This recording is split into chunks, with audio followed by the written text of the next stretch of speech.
प्रेम से बोलिए श्री अयोध्यानाथ सरकार की।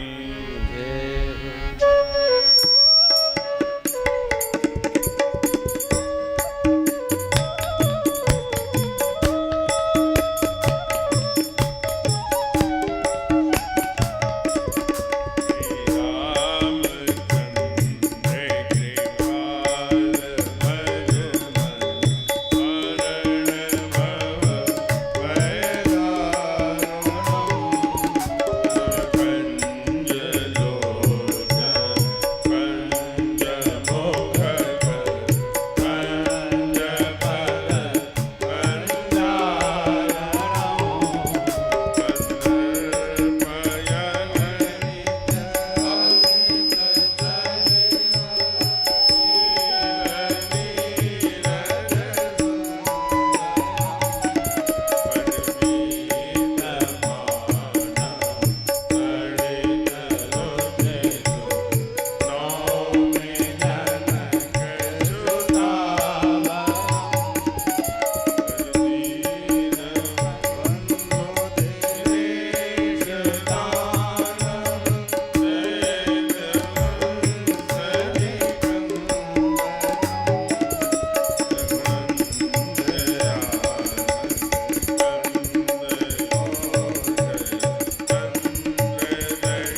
प्रेम से बोलिए राघवेंद्र सरकार की जय। उमापति महादेव की जय।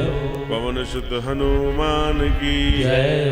पंडाल में विराजित नर्मदेश्वर महादेव सरकार की जय। ओम नमः पार्वती पतये हर हर महादेव। आइए आज हम सभी चतुर्थ दिवस में प्रवेश कर रहे हैं। ऐसे पावन काल में इस माघ के महीने में बड़े सुंदर आज षष्ठी तिथि में शुक्रवार दिन है और हमारे यजमान ने बड़ी भावना से सपत्नीक पूजन किया। जितने भी श्री राम कथा रस रसिक बंधु आए हैं उनको मैं व्यासपीठ उनका स्वागत करती है, अभिनंदन करती है और स्नेहमयी, ममतामयी, वात्सल्यमयी, करुणामयी, क्षमामयी, कृपामयी, वात्सल्यमयी शक्ति स्वरूपा माताओं को नमन करते हुए इस पूरे प्रांगण को इतने सुंदर रूप से सजाकर अपने जीवन की पूंजी को परमात्मा के चरणों में समर्पित कर देने वाले ऐसे श्रीमान राम प्रसाद जी और उनकी भार्या श्रीमती बारमती जी को व्यासपीठ नमन करती है, उनका अभिनंदन करती है, स्वागत करती है। और आइए, कल हम लोगों ने इसी पंडाल में भगवान के जन्म की कथा गाई और सुनी थी और बहुत सुंदर भाव से उनका जन्मोत्सव भी मनाया था। जन्मोत्सव मनाने के बाद जो ही समाचार नगरों में मिला है कि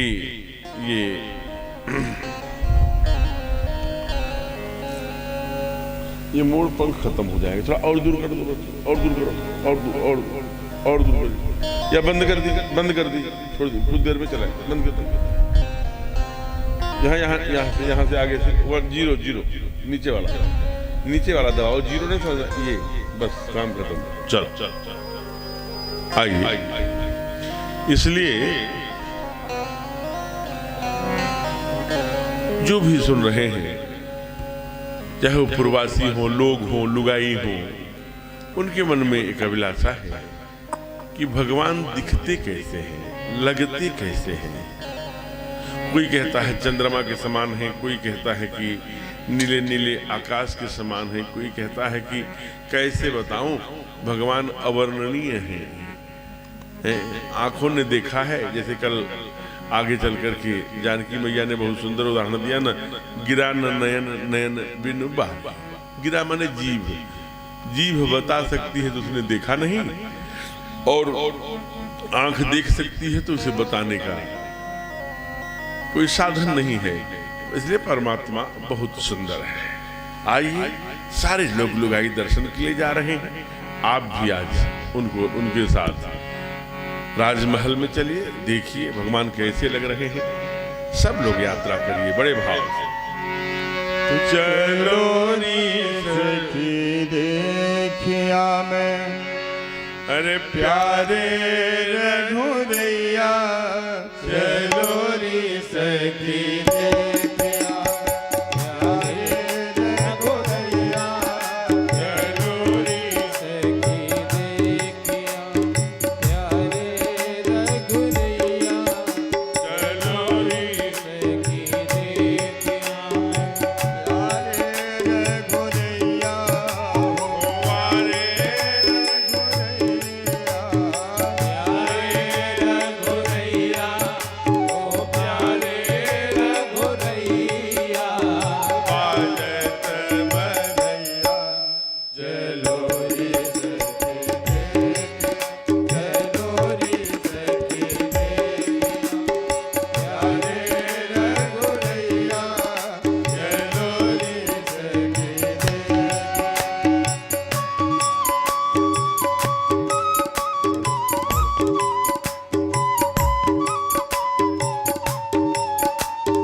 बधैया चलो रे सखी देखिया चलो रे सखी देखिया प्यारे रघुनैया चलो रे सखी देखिया चलो रे सखी देखिया चलो रे सखी देखिया। सारी सखियां, सारी जो लोग लुगाई हैं, जो प्रवासिनी हैं, देखने के लिए आई हैं, सब देख रही हैं। लेकिन एक देखने वाला ऐसा है जो थोड़ा लंबा समय तक देखने लगा। वो कौन है?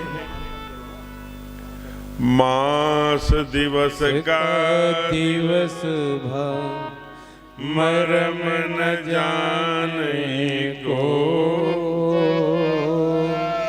रथ समेत रवि था क्यों निशा कवन विद्यो। मानसकार लिखते हैं कि सूर्य 1 महीने देख रहे हैं, हिलते ही नहीं, डुलते ही नहीं, न अस्ताचल की ओर जा रहे हैं, न ही वापस आ रहे हैं। ठीक मध्य दिवस अति शीत न घामा, पावन काल लोक विश्राम। लोक के कल्याण के लिए आए हैं, इसलिए 12 बजे आए, ठीक दोपहर में अभिजीत मुहूर्त में आए। भगवान सूर्य वही टिके हैं। तो फिर प्रवासी क्या कर रहे हैं? कहा ये भेद नहीं जान रहे हैं कि 1 महीने का दिन हो गया है। कोई अबीर उड़ा रहा है, कोई रोली उड़ा रहा है, कोई कुमकुम, कोई चंदन, कोई हीरे लुटा रहा है, कोई जवाहरात, कोई पन्ना, कोई सोना, रुपया। कहा महाराज जी लुटा किसको रहे हैं? कहा एक दूसरे को।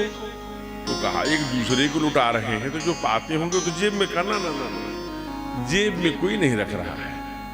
कहा जो दीन दुखी होंगे, गरीब होंगे, निर्धन होंगे, जो दरिद्र होंगे वो रखते होंगे। कहा नहीं वो भी नहीं, वो क्या करते हैं? कहा वो और दूसरे को देते हैं।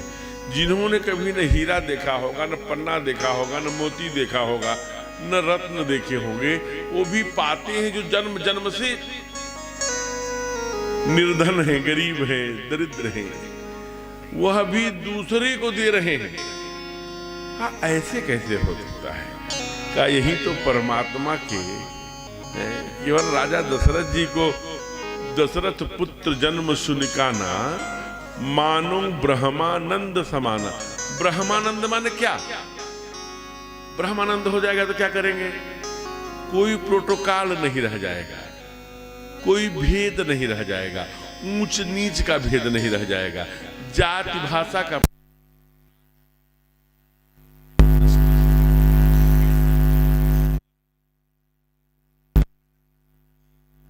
पुत्र जन्म सुनिकाना, मानो ब्रह्मानंद। ब्रह्मानंद का सुख हुआ तो क्या हुआ?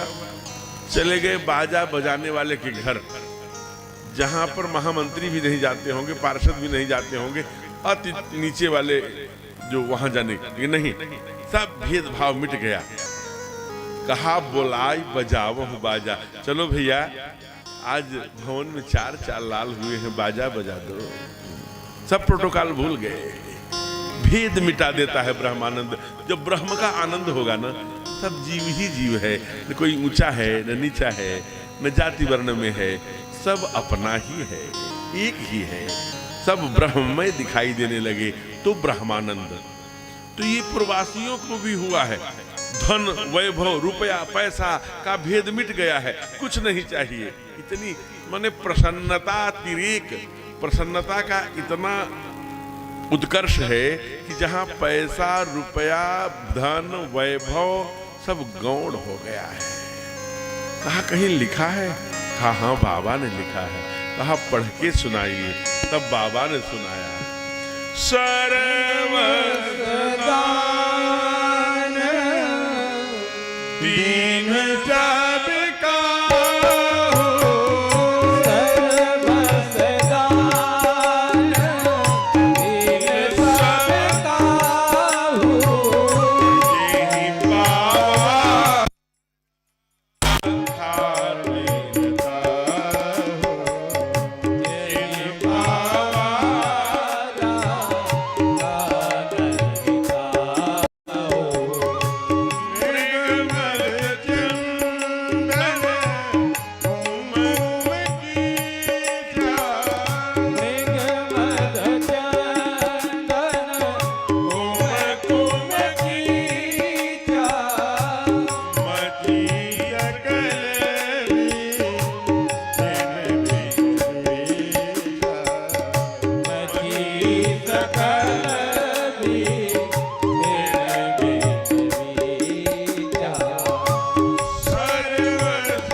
पहली पंक्ति, यानी सब लोगों ने सब कुछ दान दे दिया।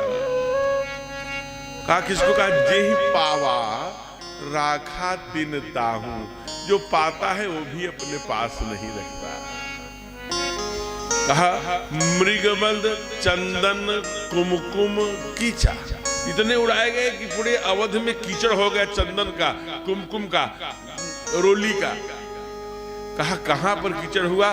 कहा मची सकल बीथिन बिच बीचा, गलियों में कीचड़ हो गए। बीथिन माने गलियां, गलियों में कीचड़ हो गए। कहा फिर महाराज, कहा एक है 1 महीने देख रहा है तब ये हाल है, जो देखने गए थे वो पागल हुए जा रहे हैं, रुपए पैसे का मोह नष्ट है, सब एक समान है, न कोई बड़ा है न छोटा है, ब्रह्मानंद में मगन है। एक दूसरा देखने वाला और है। कहा वो कौन है? कहा वो कैलाश में रहता है। जब जब अवधपुरी प्रभु हो, जब जब अवधपुरी में आते हैं तो दर्शन के लिए कैलाश से चल देता है। उनका क्या नाम है? यहां विराजमान है, नर्मदेश्वर महादेव नाम है। वो चल पड़े, लेकिन अकेले नहीं जाते, कोई चेला चाहिए, गुरु बन के जा रहे हैं। तो उनका चेला बड़ा पुराना है, जो नीलगिरी पर्वत पे रहता है। उसका नाम है कागभुसुंडी। नेपाल में है नीलगिरी पर्वत वर्तमान में। कैलाश से नीलगिरी पर्वत गए, कागभुसुंडी को लिया। अरे तुमको पता नहीं है क्या? त्रेता आ गए, त्रेता आ गया। राघव आग बहुत तीक्ष्ण है, थोड़ा कम करिए आवाज। कहत अभी भी करकराहट है, सरसराहट है ना? कल तो ठीक हो गई थी बीच में, ठीक है? चलो तो आप जरा विचार करिए। अब ठीक है, इतनी आवाज, तीक्ष्णता नहीं चाहिए। ध्वनि विस्तारक का मतलब ये नहीं बहुत तेज कर दी, मिठास बनी रहे। वहां से चले, उनको लेके आए। अरे त्रेता आ गया, सरकार आ गए अवध में। अरे अच्छा आ गए, चलिए दर्शन के लिए चले हैं। ये कथा कल से सुना रहे हैं। किसको सुना रहे हैं? कौन पूछा है? मां पार्वती। तो पार्वती ने पूछा है, इसलिए पार्वती से कहते हैं, हे देवी, मैंने जीवन में केवल 1 बार चोरी किया है। ओहो, अच्छा आप भी चोर हैं? हम तो सोचती थी केवल गोविंद चोरी करने के लिए आए, माखन चोरी, वो चोरी, ये चोरी। आप तो भोले बाबा के नाम से जाने जाते हैं, आप कब से चोरी करने लगे? कहा 1 बार किया। कहा काहे के लिए? कहा अपने राम लला का दर्शन के लिए। कहा वो बात हमें बताइए, आपने कैसे चोरी किया, ये जरूर बताइए। कहा चिंता मत करो, मैं बताऊंगा। इसलिए बताऊंगा कि अब आपको भ्रम नहीं है, संशय नहीं है, आपकी जो मति है वो दृढ़ हो गई है। इसलिए मैं आपको बताऊंगा, आप कोई शंका नहीं करेंगी, आपको कोई विस्मय अथवा संशय नहीं होगा, इसलिए बताऊंगा। ध्यान से सुनिए क्या कहा होगा। और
अपनी चोरी में बताता हूं, सावधान होके सुनिए। कहा क्या बता रहे हैं, काग बुसुंड संग हम दो मनुज रूप जाने नहीं को। हम मनुष्य रूप में गए। चोरी की क्या परिभाषा बताया? जो कोई न जाने वो चोरी है। जैसे हम आपके घर में आए, आपके दरवाजे पर एक प्यारी सी छड़ी रखी हुई है, हमने दाएं देखा बाएं देखा और वो छड़ी उठा लिया और छड़ी उठा करके चल दिया। ये क्या है? चोरी है। अगर कोई देख लेगा तो दांत निकाल देंगे, मजाक कर रहा था। नहीं देखा तो काम हो गया। ये चोरी, जो कोई न जाने, न जानने से उसकी सामान ले रहे हैं, चोरी। आपको कथा में आएंगे तो चोरी से भी बचेंगे। कहा महाराज कथा में आने से चोरी से कैसे बच जाएंगे? कहा एक बहुत सुंदर दृष्टांत है। एक घर में बड़े नास्तिक व्यक्ति रहते थे। कभी कथा से मतलब नहीं, वार्ता से मतलब नहीं, केवल इस भय से कथा में जाएंगे तो दान देना पड़ेगा, इससे अच्छा है जाएंगे ही नहीं। लेकिन उनकी पत्नी बड़ी धार्मिक थी, सो कहीं जी कहते क्यों नहीं, कुछ तो सीख के आओगे, कुछ तो सुन के आओगे, घर में अच्छे से रहोगे, अपना पालन करोगे। मैं चाहती हूँ कि तुम भी कथा सुनो, तुम भी भगवान में भक्ति करो। सबके पति गंगा नहाने जा रहे हैं, माघ मेले में प्रयाग जा रहे हैं, वहां जा रहे हैं, आप यहीं पड़े रहते हो, जाड़े में स्नान भी नहीं करते, रविवार रविवार करते हो। अब उनको लगा कि कितनी बार कही होगी कि वो चले गए। लेकिन थे बहुत, नगर के बहुत बड़े प्रतिष्ठित व्यक्ति थे, बड़े आदमी। तो जब वहां गए तो बड़े सेंटिमेंट लगा करके बढ़िया व्यवस्थित पहुंचे। तो उस समय महाराज जी आए नहीं थे व्यासपीठ पर, कुछ लोग बैठ रहे थे। तो आए तो जो करा रहे थे कथा, कहा आइए आइए आइए आइए आइए, बैठिए बैठिए बैठिए। तो उन्होंने कहा तो कुर्सी में बढ़िया जैसे सोफा लगा है वैसे अपना बैठ गए। ठंडी ठंडी हवा चल रही थी। महाराज जी कब आएंगे, महाराज जी कब आएंगे। तो वो महाराज जी आए होंगे, लेकिन उनको तो नींद लग गई। महाराज जी आए, कथा हुई, सब लोग चले गए, वो अकेले बेचारे सोए पड़े हैं। तो जो आयोजक थे कहा बाबा, अरे सेठ जी कथा हो गई क्या? हाँ जी कथा विराम हो गई, अब जाइए जाइए। अच्छा जाएं, ठीक है। गए घर, लोगों ने पूछा अरे आप तो सेठ जी गए थे। अरे भैया कथा सुनाए? हाँ हाँ सुनाए। कैसी रही कथा? बहुत अच्छी रही, बहुत सुंदर कथा। पत्नी ने पूछा क्या सुना? वहां तो बस तीन ही बात कही गई। कहा क्या? कहा आइए आइए, बैठिए बैठिए, जाइए जाइए। कहा अरे बस, उसके अलावा कुछ नहीं कहा? कुछ नहीं कहा। जो कथा में गए हो, पहले दिन सत्संग में अगर ये तीन बात भी अपने जीवन में उतार लिए, अगर यही कथा में सीख कर आए हो तो तुम्हारा बेड़ा पार हो जाएगा। कहा ठीक है। अब वो जहां रहे, अरे आइए आइए, कहीं यही वो माला का, इसी का ध्यान करो। वो माला ले लिए, आइए आइए जाइए जाइए, बैठिए बैठिए जाइए जाइए, आइए आइए बैठिए बैठिए जाइए जाइए, यही माला। अब वो बड़बड़ाते रहते थे दिन भर। बहुत बड़े सेठ थे। एक दिन बहुत ही कुशल चोर उनके घर में प्रवेश किया, जहां पर ये गिन्नी असरफियां सब रखे थे। सोचा कि लेके चलेंगे। ते अपना बड़बड़ा ही रहे थे, चारपाई में लेटे थे, 12 बज रहा था। जो ही चोर प्रवेश किया तिजोरी की तरफ, ये बोले आइए आइए आइए आइए आइए आइए आइए। देख रहा है क्या सेठ? कहा बैठिए बैठिए बैठिए बैठिए। तो इनको लगा कि ये देख लिया है, चले यहां से। जो ही चोर जी घूमे, चलने लगे, वैसे ही वो बोल पड़े जाइए जाइए जाइए। वो तो अपने अभ्यास में बोल रहे थे। अब इनको पक्का विश्वास हो गया कि वो देख लिए हैं। पूरी तमाम असरफियां, गिन्नियां, जवाहरात सब लेकर के ले जाके पांव पे रख दिया और दोनों पैर पकड़ लिया। कहा हमें आप किसी से बताना नहीं, आप तो पहचान ही गए हो। ओहो, अब इनको लगा कि अब देखा कि सब तुम ले लो, सब हम अब आपके यहाँ चोरी भी नहीं करेंगे, ये भी ले लो। सेठ जी चालाक तो बहुत थे, पैसे रुपए के मामले सब बात समझ गए। कहा जा, किसी से नहीं कहेंगे, पीठ ठोक दिया, वो चले गए। अब ये करोड़ों रुपए की संपत्ति पा गए और सुबह उठे, अरे देवी यहाँ आओ। कहा क्या हो गया? कहा मंत्र जो दिया था कि जपते रहना, आइए आइए, बैठिए बैठिए, जाइए जाइए, वो सिद्ध हो गया।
मेरे पति ने चतुर वर पति मांगा, जो हमारे चालाक पति, चतुर बुद्धिमान से अर्थ है चालाक से उन्होंने मांगा, वो मुझे बहुत प्रिय लगा।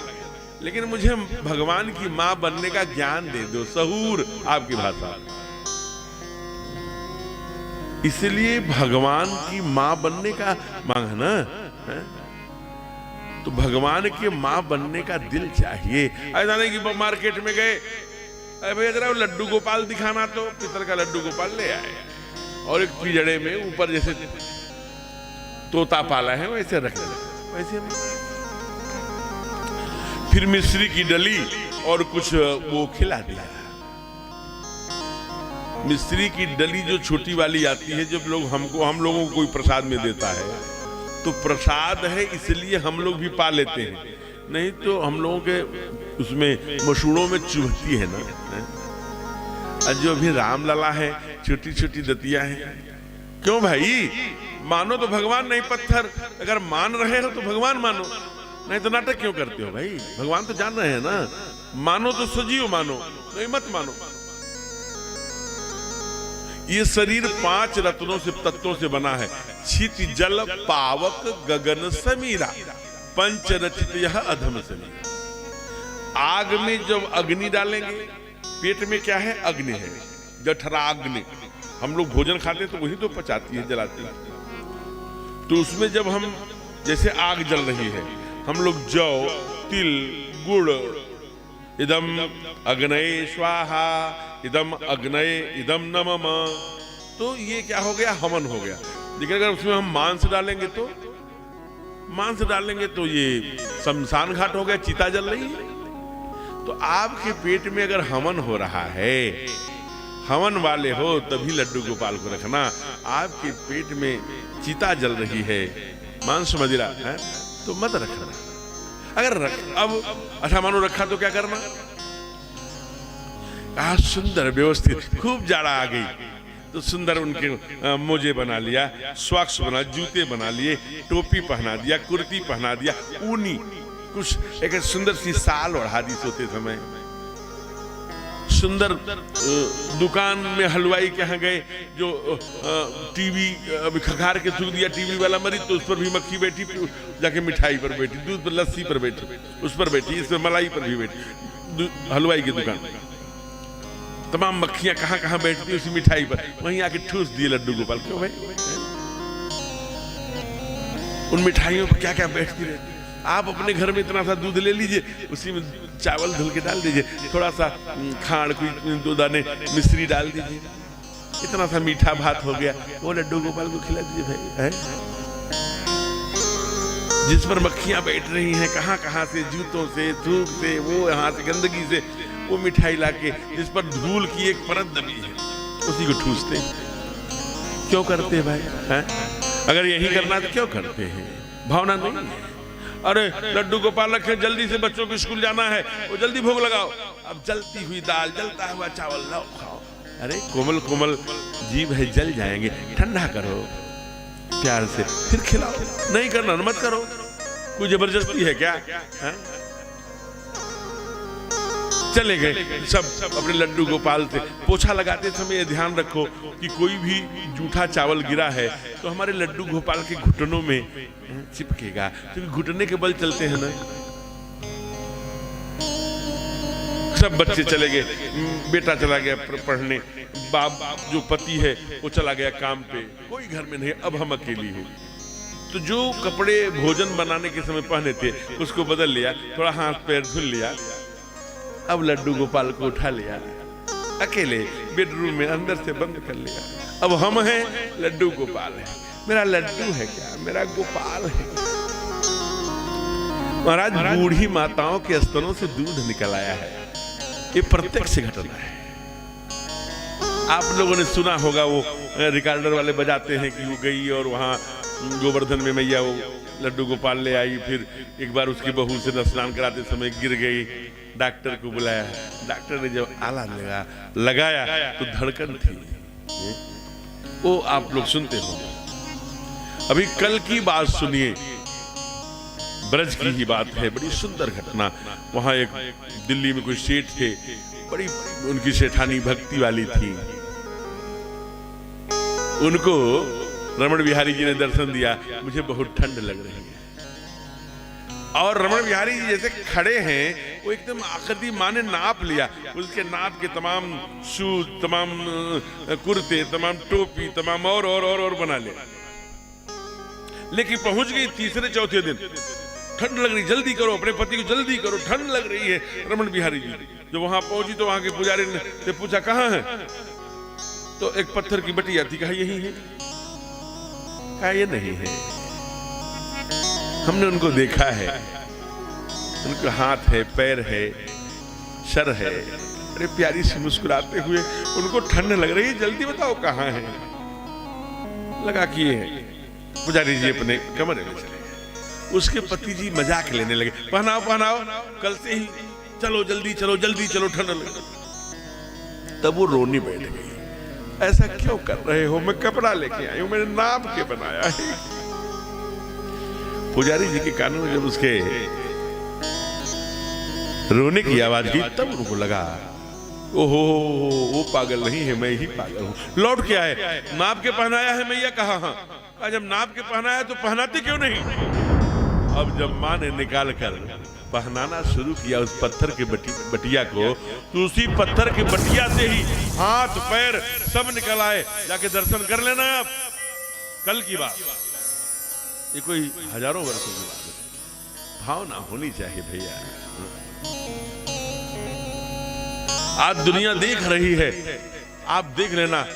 आप, इसीलिए मैं कहा करता हूं, कोई आपके और उनके बीच का ठेकेदार नहीं है। आप अपने रिश्ते डेवलप करिए ना, अपने संबंध को प्रगाढ़ करिए ना, सीधे आपकी आवाज सुनेंगे। आपकी अपनी कमाई, अपनी भक्ति, अपनी पुण्याई, अपने संबंध, अपनी साधना, अपनी उपासना, यही काम आने वाली है। इसलिए भोले बाबा आज चक्कर लगा रहे हैं कहीं से। जब दर्शन की आस नहीं रह गई, जब कहीं कोई सहारा नहीं मिलता, तब अंत में कौन याद आता है? त्रिलोकीनाथ याद आते हैं। तब बाबा को लगा कि अब कोई तरीका नहीं है, हम अब उन्हीं को पुकारते हैं। तो जोर से बोला होगा गली में जाकर के कि जो रनिवास है, माताओं का महल है, वहां तक आवाज चली जाए बड़े जोर से। क्या बोला? अलख निरंजन, बहुत जोर से कानों में आवाज गई। राम लला, ओहो, लगता है कि आ गए। चाह दोनों तरफ बराबर है। कहा ठाकुर कुछ बहाना करके बुला लो, मैं चक्कर लगा रहा हूं अवध के, बड़ी सिक्योरिटी है, कोई अंदर आने ही नहीं देता। आप जानते हैं जब आप रामलला सरकार बन के आते हैं तो मेरी आंखें तरसने लगती हैं आपको देखने के लिए। मैं अवध में गलियों में चक्कर लगा रहा हूं, जन्म जन्म से मैं आपका आशिक हूं और आप हमारे हृदय के नगीने हैं। क्या कहा होगा? तेरी गलियों का आशिक तू एक नगीना है।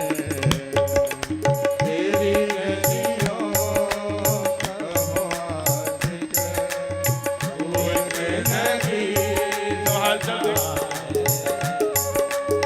तेरी गलियों में सांवरे,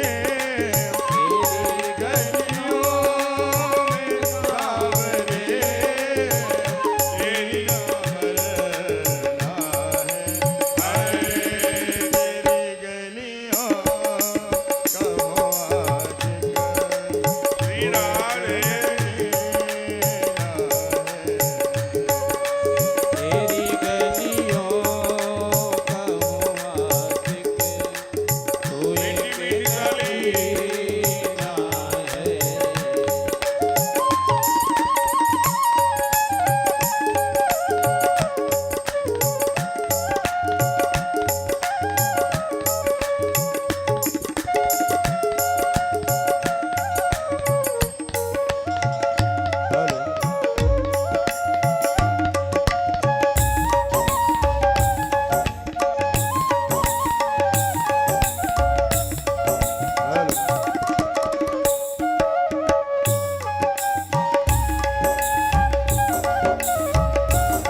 बाबा पुकार भी रहे हैं,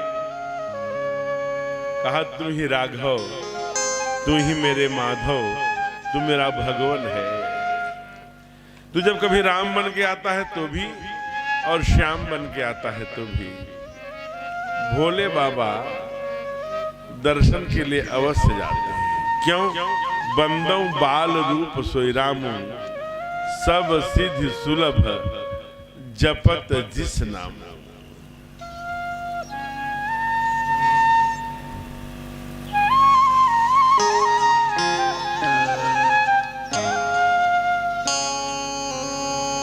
आग्रह है कि भजनों में आया करिए। तो ये जो भजन समाप्त हुआ, आए रख ले।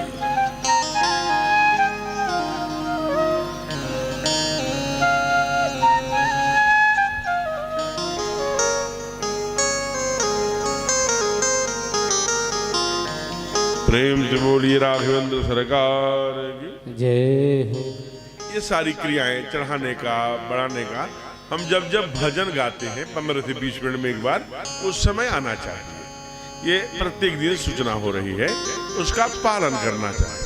आइए, अब जब आवाज गई, क्योंकि भोले पुकार भी रहे हैं और बाल रूप के पुजारी भी हैं, आशिक भी हैं तेरे गलियों का, तू मेरा नगीना है, तू ही राघव, तू ही माधव, मेरा भगवान है, कह के पुकारते हुए आवाज गई कानों में, हर हर महादेव अलख निरंजन।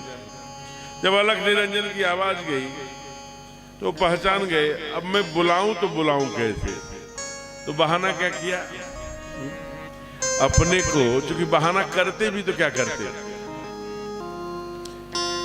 इतने लोगों ने आकर दर्शन किया, इतनी माताओं ने, इतनी बहनों ने, इतनी बूढ़ी, अबाल, वृद्ध, नर नारी बाबा का दर्शन रामलला सरकार का करने आ रहे हैं। वही बहाना मिल गया। उनका जो झूठ मूठ की नजर लगवा लेता हूं, तो उन्होंने नजर लगवा ली और रोने लगे। माँ जो अयोध्या की माँ है कौशल्या, वो बड़ी सीधी साधी है, बहुत सीधी साधी, इसलिए किसी को नहीं कहा कर, किसने नजर लगाया रे? कौन? लेकिन वो जो यशोदा मैया थी, गाली देने बैठ जाती थी। अपने तो 10-10 करके बैठी हैं, हमको बुढ़ापे में लल्ला भयो, सो इन ब्रजवासिनी इन गोपियन से देखे नहीं जाता। बड़ी गालियां देती थी। ब्रज का एक भजन है, काहू सीधे मार दियो री टोना, मेरो मचलो श्याम सलोना, दूध न पीवे लाला दही न खावे, लेत न माखन लोना। एकदम से ब्रजवासिनी की नजर बुरी है, काहू सीधे मार दियो री टोना। मैया सबको डांटती थी, किसी ने टोना मारा, लेकिन मां ने क्या किया कौशल्या ने? कौशल्या मैया सीधे गुरुदेव के पास गई, गुरुदेव वशिष्ठ के पास। गुरुदेव, लल्ला को नजर लगी है, कल शाम से कुछ भी न मुख में ले रहा है, न दूध पी रहा है, बार बार रोता है, चीख चीख करके रो रहा है। अब वो तो परमात्मा है, वो तो सभी भावों को जानते हैं। अभिनंदन। आए, वो पहचान गए कि ये तो नजर लगी नहीं है, ये नजर लगाई गई है। कहा हमारे पास इसका इलाज नहीं है, फिर क्या करें? कहा आप देखो सरजू जी के किनारे पे और चारों तरफ पे कोई साधु संत आए हो ना, उनके बीच जाओ, उसमें से कोई महात्मा संत होगा तो उनको लेके आओ। अब ये घूम रहे थे, इन्हीं को पकड़ के ले आए, किसी तरह से प्रार्थना कर। बाकी काफी चिड़चिड़ाए हुए थे, लेकिन ले आए। अब ये जब आए तो मैया लेके गोदी में खड़ी है, मुख को छिपा के रखा है। दरवाजे पर आते ही बोले अलख निरंजन। अब ठीक निशाने पर तीर लगा है, सरकार ने भी जान लिया और तेजी से रोने लगे। इतने तेजी से रो रहे हैं। जय हो, बैठो देवी, दोनों एक साथ ही आया करिए, एक साथ ही। बहुत बीच में कब चले जाते हैं पता ही नहीं चलता। देर से आते हैं, पहले जाते हैं। बढ़िया। तो मैं निवेदन कर रहा था बैठ। परमात्मा के कानों में जो ही आवाज गई, ये समझ गए कि भगवान भोले बाबा आ गए हैं। जितनी तड़पन लाला को है उतनी ही तड़पन ठाकुर को है।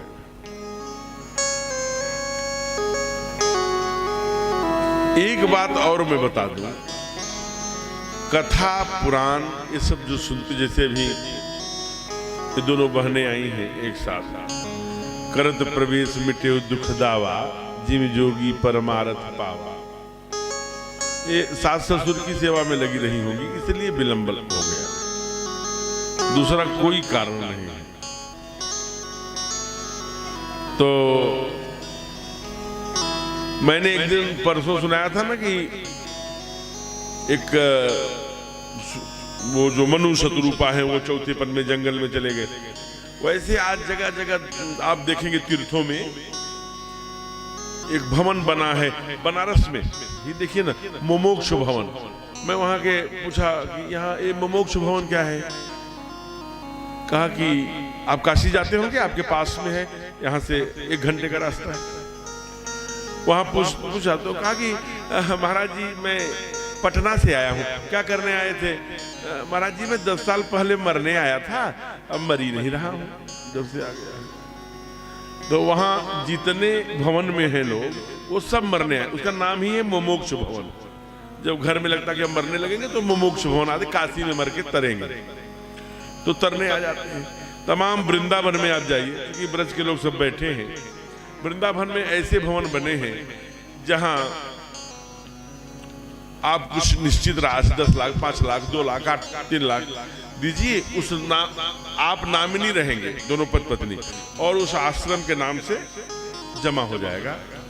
उसके बदले में एक आपको जैसा गुड़ वैसा मिठास, एक बंगला मिल जाएगा, माने कमरा, उसमें 2 बेड रहेंगे, भोजन पानी रहेगा, 2 डबल बेड का बिस्तर रहेगा, बढ़िया सब कुछ, रोटी मिलेगी, साग मिलेगा, खाइए।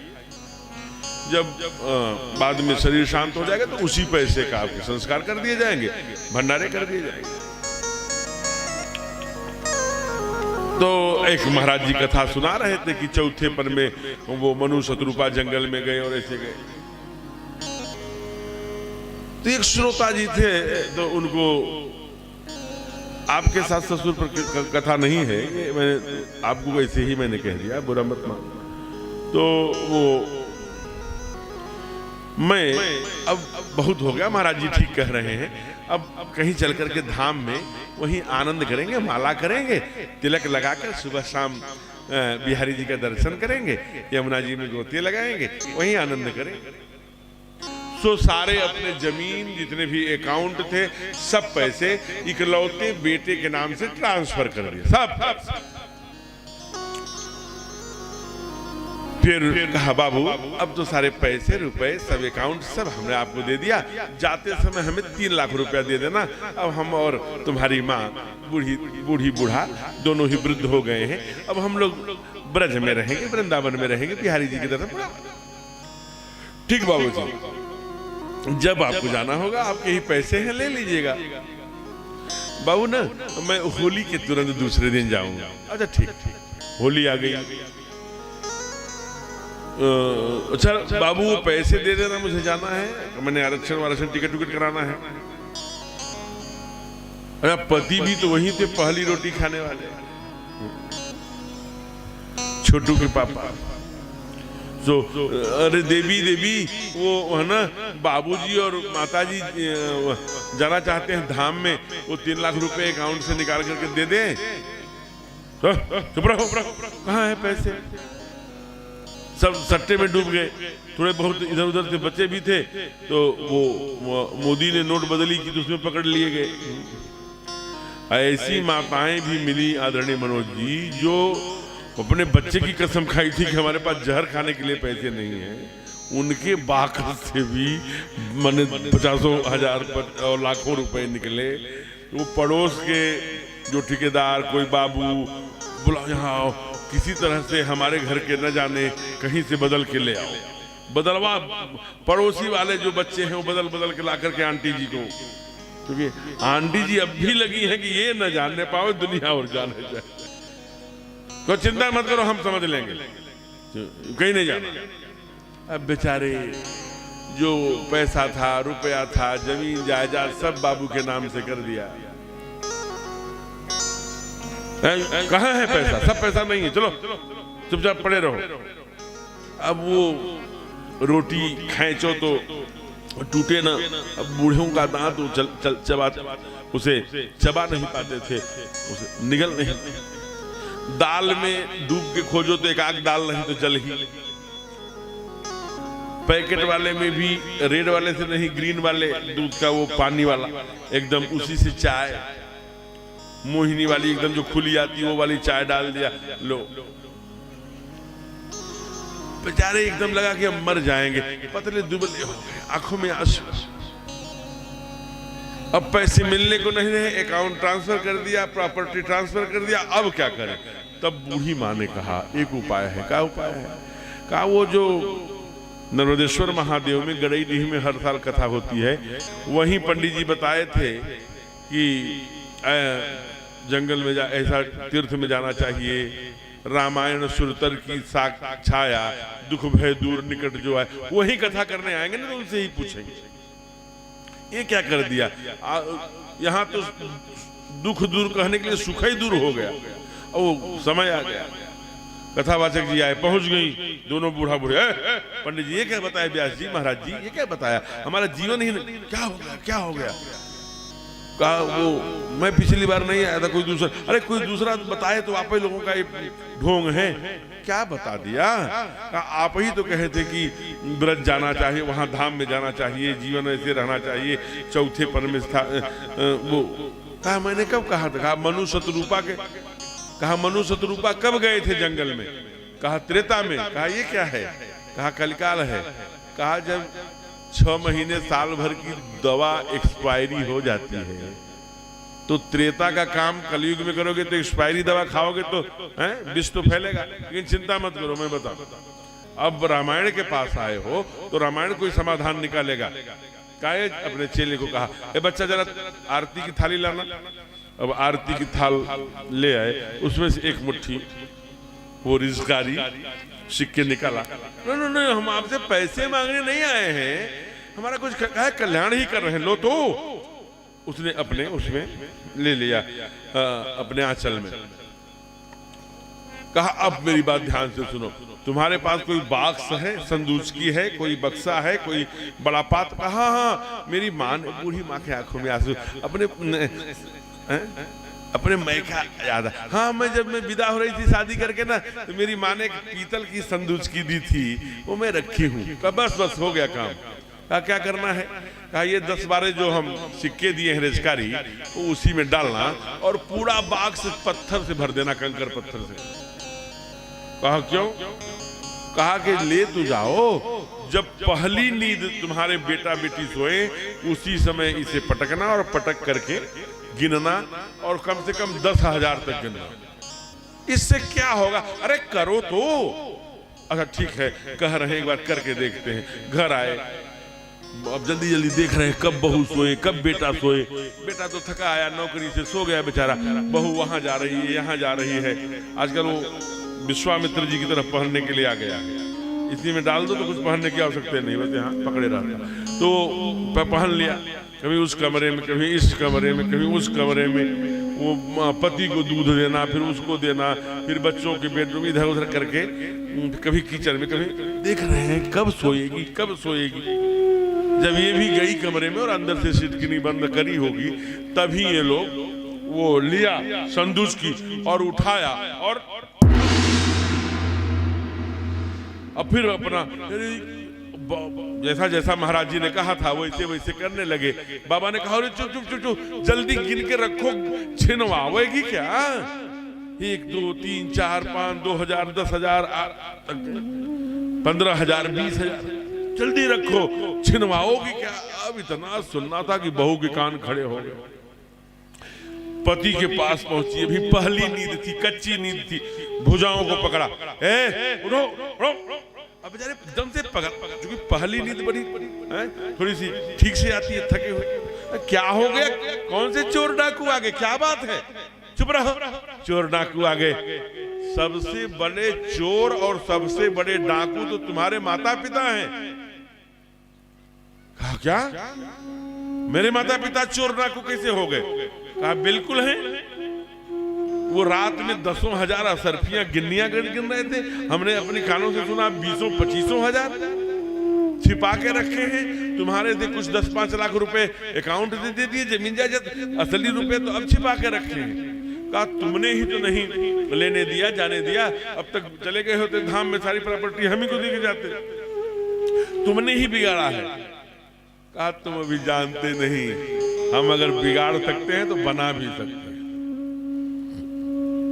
जो पानी की दाल लगती थी और वो पानी में चाय जाती थी, जो अभी 8 नहीं बजा था, कितना बड़ा का एक पोता था, एक पोती थी, दोनों पहुंच गए।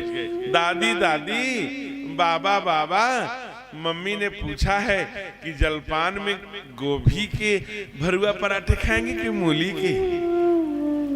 ओहो, बूढ़ी ने इतना पूछ रहे हैं कि बहू लेकर के आ गई चकाचक गरम गरम मूली के, गोभी के भरुआ पराठे देसी घी में लगा के, सुंदर टमाटर और धनिया, ओह चटनी और सब बढ़िया लाके एकदम रख दिया। और जब खैचा बूढ़ी माँ ने मुंह में और पति ने खाया, और जब उसे ओहो क्या देसी घी के सुगंध घर के खा के डकार ली, कही जय सिया राम। बूढ़े ने कहा हो गया काम। लेकिन कोई अमर होके तो आया नहीं है। एक दिन सच में मर गए। 150 साल के भी कभी मरना है सबको, आप हो चाहे हम। बहू ने कहा जल्दी बाकस खोलो। कहा क्यों? कहा अभी इनकी बिटिया आ जाएंगी तो भी हिस्सा बटाएंगे, खोलो जल्दी। और जब उसमें से बाक्स खोला तो केवल कंकड़ और पत्थर निकले। जो अपने माता पिता की सेवा स्वार्थ के नाते करता है, उसे अंत में पत्थरों से ही सर पीटना पड़ता है। पहली बात। दूसरी बात, कहीं धाम में जाने की आवश्यकता नहीं है। धाम में कम से कम जाइए, कम से कम समय रुकिए, जब तक मन, वाणी, चित्त, अहंकार, बुद्धि, गति सब निर्मल है, तभी तक मंदिर परिसर में रुकिए, नहीं तो वहां से भागिए। क्योंकि वहां कोई आप पुण्य क्षेत्रे कितम पापम है, उस दिन हमने चर्चा किया। इसलिए आप आइए और अपने ही घर को वृंदावन बनाइए। अगर आपका घर वृंदावन हो गया, आपके बेटे आज्ञाकारी हो गए, आपकी बहुएं, आपकी सास, आपके भाई, तो वो जो सुख है ना, किसी वृंदावन में नहीं है। प्लीज अगर बना सकते हो, आप अपने घर को ही, अपने परिवार को ही, आपको चाहे अपनी बलिदानी देनी पड़े, छोटे से झुकना पड़े, बड़े से झुकना पड़े, जेठानी से झुकना पड़े, देवरानी से झुकना पड़े, झुक जाइए। लेकिन घर में अगर प्रेम नहीं है तो घर विष के समान हो जाता है, खाने दौड़ता है। हम कोई फंक्शन कर रहे हैं, पड़ोस के आगे, कॉलोनी के आगे, मेरी देवरानी नहीं आई, मेरी जेठानी नहीं आया, मेरा देवर नहीं आया, मेरा जेठ नहीं आया, मेरा भाई नहीं आया, तो फंक्शन किस काम का? कौन सा ऐसा जो भी कुछ भी हो जाए, उसने मेरी हत्या तो नहीं किया है ना, इससे हम क्षमा कर देंगे। हम वो व्यक्ति होंगे जो प्रेम बरकरार रखेंगे, चाहे अपने को बलिदान करना पड़ेगा करें, लेकिन हम भाइयों में, हम देवरानी जेठानी में, हमारा परिवार परमात्मा ने हमें दिया है, अगली बार देखेंगे। अपने ही घर को वृंदावन बनाने का एक ये कथा सिखाती है। इसलिए जो ही आज ये आपके ऊपर विषय नहीं रखा, वो तो आप आई तो इसलिए सास ससुर, तो वो उसी समय रामलला ने, माँ ने कहा क्यों रुलाती हो? भोले बाबा ने कहा क्यों रुलाती हो? पर्दे हटाओगी, आंचल में छिपा के रखी हो, जब इनकी आंखों से आंखें लड़ेंगी तब तो हम दर्शन करेंगे। माँ को लगा ये कौन है, बड़ी बड़ी इतनी बड़ी जटा माँ ने कभी देखा नहीं था। थे तो मनुष्य रूप में, लेकिन इतनी बड़ी जटा माँ ने डर लग रहा था, बड़ा ऐसा साधु है। लेकिन हिम्मत करके आंचल जो ही हटाया वैसे ही चमत्कार हो गया। भोले बाबा जोर जोर से रोने लगे और हमारे लड्डू गोपाल राघव सरकार रामलला खिलखिला के हंस पड़े। माँ ने कहा ये तो बड़े पहुंचे हुए साधु हैं, मेरे बेटे का दुख अपने ऊपर ले लिया, रोने लगे और अपनी मुस्कान मेरे बेटे को दे दिया। कहाँ से आए हो? कहा मैं कैलाश से आए हूँ माँ, मैं पुरखे पतंगों से केवल नजर झाड़ने का ही काम करता हूँ, लेकिन मैंने अभी आधी नजर झाड़ी है। अगर पूरी नजर झड़ानी चाहती हो तो एक काम करना पड़ेगा। कहा क्या करने पड़ेगा? आप बताओ, हम करेंगे। क्योंकि कहा कि ये कोलों में जाए, भीलों में जाए, बनवासियों में जाए, बंदरों में जाए, भालुओं में जाए, राक्षसों में जाए। कहा मेरा बेटा राक्षसों में क्यों जाएगा? तो ये सोचे कि भविष्य बता दे, ज्योतिषी तो है ही। काकभूषुंडी जी ने कहा कुछ बताना नहीं, नहीं धक्के खा के जाओगे, चुपचाप रहना। जिनका बता दोगे कि तुम्हारा बेटा जंगल में जाएगा तो और कोई मार होगी तो डांटेगी, इसलिए शांत रहोगा। हाँ ये बात तो सही है। कहा कि माँ मैं चाहता हूँ कि एक नजर ऐसी है, मैं इसे झाड़ दूंगा, जीवन में कभी नजर नहीं लगेगी। काकभूषुंडी जी ने कहा मैं बता दूं कि तीसरी नजर है इनके पास, अगर उससे झाड़ देंगे तो न मर्ज बचेगा न मरीज। कहा चुप रहो यार, तुम क्यों परेशान करते हो, क्यों तीसरी नजर के बारे में बताना चाहते हो? मैं बता रहा हूँ ना। माँ ने पूछा कि कौन क्या करना होगा उसे बाबा? कहा अपने सरकार को, रामलला को एक बार मेरी गोदी में देना पड़ेगा। माँ अपने पुत्र के लिए सब माताएं सब करती हैं, डर रही है, लेकिन गोदी में उठाकर भोले बाबा को दिया, उसी समय चमत्कार हो गया। उपांगों ने कहा आप अकेले दर्शन करेंगे, उसी समय काला कोबरा भी पुकार पड़ा, गले भी प्रकट हो गए, डमरू भी प्रकट हो गया, अमरंज भी, चंद्रमा भी, गंगा भी, सौर्य उपांग प्रकट हो गए। यह दृश्य देख करके मास दिवस का दिवस भा मर्म न जाने कोई, रथ समेत रवि थाके, कभी हिलावे उछंग बलरा झुलावे। बाबा खेलने लगे, मैया बेहोश हो गई, बाबा तांडव शुरू कर दिए, गीत गाने लगे। क्या गाया? आज अयोध्या की गलियों में झूमे जोगी मतवाला हो। आज अयोध्या की गलियों में झूमे जोगी मतवाला। अयोध्या की गलियों में झूमे जोगी मतवाला। अलख निरंजन खड़ा पुकारे, अलख निरंजन खड़ा पुकारे, दशरथ लाला। आज अयोध्या की गलियों में झूमे जोगी मतवाला।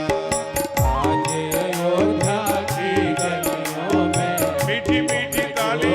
मतवाला। एक मिनट भैया जी, आपको जानकर सीधी एक सेकंड में बिल्कुल अपनी बात पूरी करेंगे। ये 9 ग्रह हैं, ये अधोचंद्र।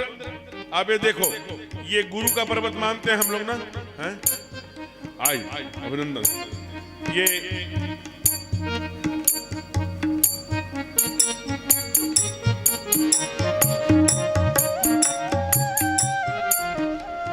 इसलिए ये गुरु ऐसे ताली, ऐसे ये पर्वत है ना सब, ये मंगल है, ये ऐसे बजाना चाहिए। ऐसे ताली बजाने से ये ग्रह जब दबते हैं। आज बड़े बड़े शहरों में लाफिंग स्टेशन, लाफिंग सेंटर खुले हैं, हंसने के लिए, ताली बजाने के लिए। 25-25 हजार रुपए महीने लेकर आधे आधे घंटे ताली बजवा रहे हैं, हंसा रहे हैं। आप जानते हैं इससे क्या होता है? Doctor S K. बजाज 1 घंटे में 9,500 बार ताली बजाई। कितने? 1 घंटे में 9,500 बार। जो बच्चे विद्यार्थी बैठे हैं वो जानते हैं 1 मिनट में आएगा 156 बार। क्या हुआ? पका हुआ मोतियाबिंद ठीक हो गया, 3 ब्लॉकेज ठीक हो गए बिना ऑपरेशन के, केवल ताली बजाने से। और जानते हैं अगर आपको कंधों में दर्द है, सर्वाइकल वगैरह है, सर्वाइकल पेन है, तो आप ऐसे ऊपर ऐसे ऐसे ऐसे बजाएंगे सर्वाइकल चला जाएगा। ऐसे बनाएंगे आंखों की ज्योति भी बढ़ेगी, ब्लॉकेज भी खुलेंगे और भक्ति भी मिलेगी। तो आज अयोध्या अयोध्या की गलियों में घूमे जोगी मत वाला। हो, आज अयोध्या की गलियों में घूमे जोगी मत वाला।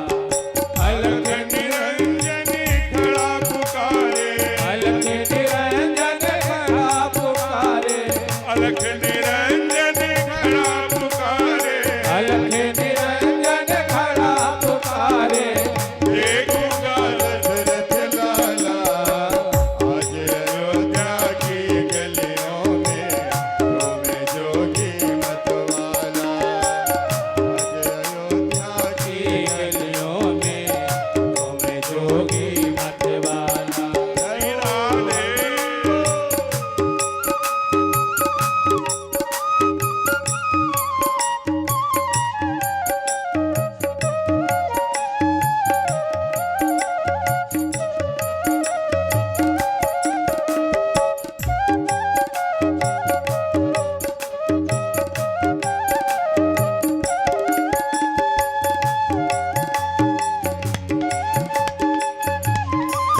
जय हो।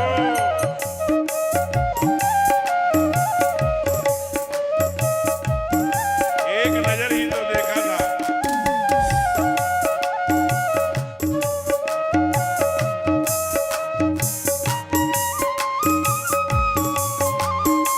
ये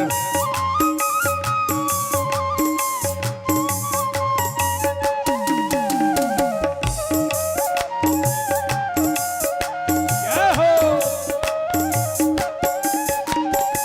सैली सिंह के लिए हाथ में और डमरू त्रिशूल लिए। सैनी श्रृंगी लिए हाथ में और डमरू त्रिशूल लिए। चमक चमा चम नाचे जोगी दर्शन की मन चाह लिए। चमक क्षमा चम नाचे जोगी दर्शन की मन चाह लिए। चमक चमा चम नाचे जोगी दर्शन की मन चाह लिए। इस पंडाल में कोई नहीं नाचे, कोई की दर्शन की चाह नहीं। इस पंडाल चम चम नाचे दर्शन की मन चाह लिए। पग में घुंघरू छम छम बाजे। पग में घुंघरू चम चम बाजे हो। पग में घुंघरू छम छम बाजे। घर में जपते हैं माला। आज अयोध्या की गलियों में घूमे जोगी मत वाला। आज अयोध्या की गलियों में घूमे जोगी मत वाला। ओह अलख निरंजनी खड़ा पुकारे। अलख निरंजन खड़ा पुकारे। देखूंगा दशरथ लाला। जय हो। आज अयोध्या की गलियों में घूमे जोगी मत वाला। आज अयोध्या की गलियों में घूमे जोगी मत वाला। जय हो।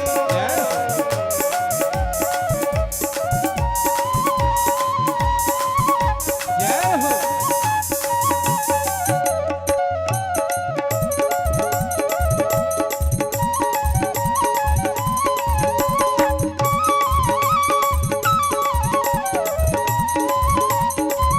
हो।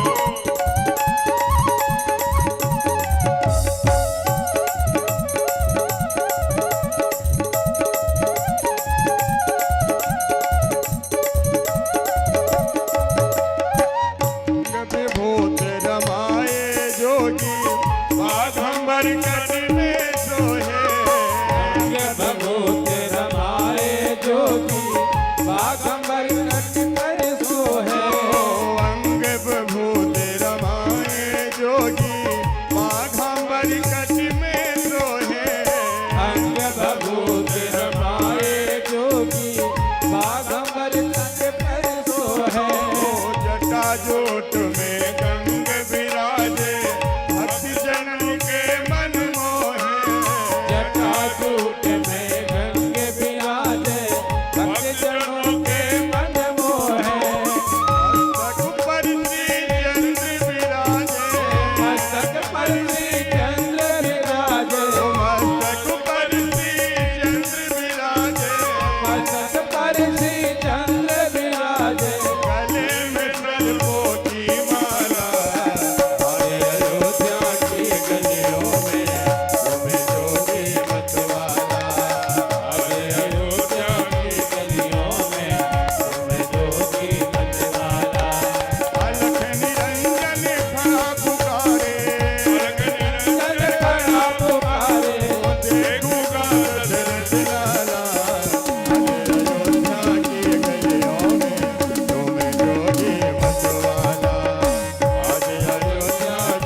परमात्मा की ऐसी बाल लीला आपने सुनी।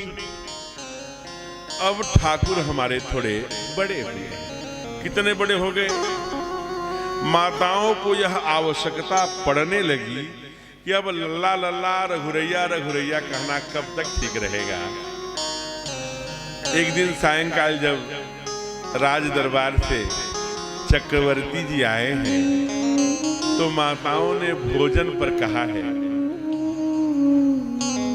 महाराज जी कब तक लल्ला लल्ला कहेंगे, अब इनका नामकरण कब होगा, इनका कुछ नाम रखवाइए जिससे नाम लेकर के पुकारने का अभ्यास हो। अभी तो लल्ला कहो कुछ कहो तो चारों देखने लगते हैं, तो जब चारों के अलग अलग नाम होंगे तो अलग अलग नाम लेने पर ये उस प्रकार की प्रतिक्रिया करेंगे तब कैसा लगेगा। कहा आप लोग बहुत सुंदर विचार रखा है रानियों ने, लेकिन मैं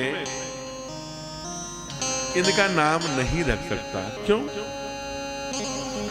कहा कैसे रखूंगा मैं, इनका नाम तो गुरुदेव रखेंगे ना, शास्त्र के आधार पर, नक्षत्र के आधार पर, ग्रहों के आधार पर, तिथि के आधार पर, मैं वार के आधार पर मैं कैसे रखूं? देखिए कितनी बड़ी बात कह रहे हैं। यह भी सीखने की बात है। हमारे यहाँ पेट में लल्ला आया नहीं कि हम लोग कहते हैं इनका नाम बुआ अथवा मौसी रखेगी चिंटू कुमार।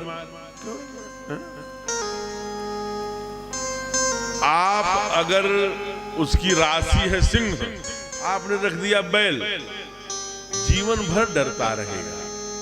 दिशा, स्वामी विवेकानंद ने 1891 में अमेरिका के बहुत बड़े वो शहर शिकागो में क्या कहा था, यही तो कहा था, दिशा से ही दशा में परिवर्तन। अच्छा ये नक्षत्र ग्रह तिथिवार क्या होता है? छोड़ो, नाटक है। अगर यह नाटक होता तो हरिद्वार में, काशी में, उज्जैन में बैठा हुआ प्रयाग में हमारा आचार्य लिखता है 2 साल बाद इतने बजकर इतने मिनट पर सूर्य ग्रहण लगेगा, इतने बजकर इतने मिनट पर चंद्र ग्रहण लगेगा। लगता है कि नहीं जी? है? लगता है ना? 2 साल पहले भविष्यवाणी कर देता है। अमुक नक्षत्र में ही, स्वाति नक्षत्र में ही पपीहा पानी पिएगा, दूसरे नक्षत्र में नहीं पड़ेगा। एक निश्चित नक्षत्र में ही, पुष्य नक्षत्र में ही सीप में मोती, एक निश्चित नक्षत्र में ही केले में कपूर, एक निश्चित नक्षत्र हथिया नक्षत्र आता, उसमें ही ये मक्खियां जितनी होती हैं वो मरती हैं। अगर नक्षत्रों का महत्व तो कैसे चमत्कार हो रहा है भाई? पपीहा अन्य नक्षत्रों में पानी क्यों नहीं पीता? अन्य नक्षत्रों में सीप में मोती क्यों नहीं बनती? अन्य नक्षत्रों में केले में कपूर क्यों नहीं बनती?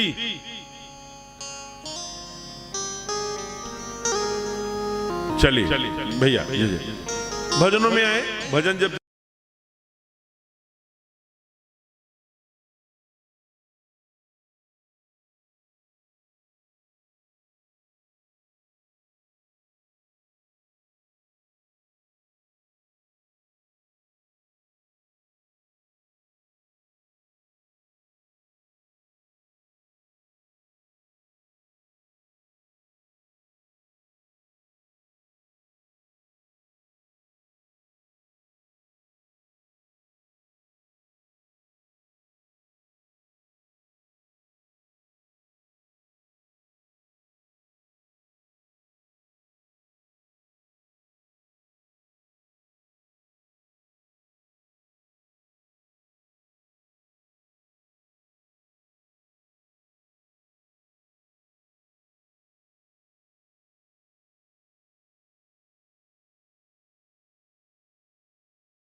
पूजा में जोड़ लीजिए।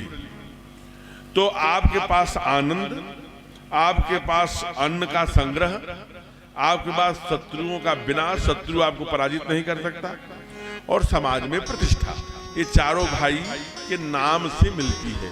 कहा महाराज कैसे मिलती है? कहा पहले चौपाई गा लीजिए, रोज भी आप केवल गाइए, पूजा में जोड़ लीजिए बस, और कुछ नहीं करना है। आप देखिए कि आप केवल 1 महीने में, मैं कह रहा हूं, वैसे अनुष्ठान का परिणाम 42 दिन में आया करता है, लेकिन आपको मैं केवल 1 महीने की तिथि दे रहा हूं। आप गा के देखिए, लेकिन एक दिन भी भावना से।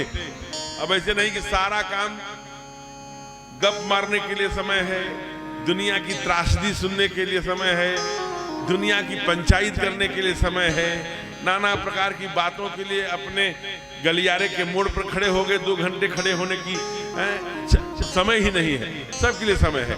स्नान करके भोजन करने जाने वाले हैं, उस बीच में 10 मिनट का काम है केवल परमात्मा को स्मरण करने का। उस टाइम पे इतनी जल्दी रहती है कि जय हनुमान ज्ञान गुण सागर भी नहीं पढ़ पाते। जय हनुमान ज्ञान गुण सागर, जय कपीश्वर लोक खाना। अरे भाई, डांट रहे हैं कि मार रहे हैं कि पूजा कर रहे हैं? धक धक धक धक धक धक। उस समय टाइम नहीं है, और सबके लिए टाइम है। उस समय इतना ज्यादा फोकस करेंगे, भगवान को भी लगेगा बड़ा जल्दी में है, जाना चाहता है। इसलिए आइए, ये नामकरण की बड़ी प्यारी चौपाइयां आज आप हमारे साथ गाइए, फिर आप अपने पूजा में जोड़िए। जो आनंद सिंधु सुख राशि, जो आनंद सिंधु सुख राशि, श्री करते त्रैलोक सुपासे, श्री करते त्रैलोक सुपासी, सो सुख धाम राम यश नामा, सो सुख धाम राम यश नामा, अखिल लोक यज्ञ विश्रामा, अखिल लोक यज्ञ विश्रामा, विश्व भरण पोषण कर जोई, विश्व भरण पोषण कर जोई, क्या करना मैं भरत यश होई, ताकर नाम भरत यश होई, जाके सुमिरन तेरी पुनासा, जाके सुमिरन तेरे पुनासा, नाम शत्रुघ्न वेद प्रकाशा, नाम शत्रुघ्न वेद प्रकाशा, जो आनंद सिंधु सुख राशि, जो आनंद सिंधु सुख राशि, जो आनंद के क्या है? समुद्र है, सिंधु, सुखों की रास है, माने पहाड़।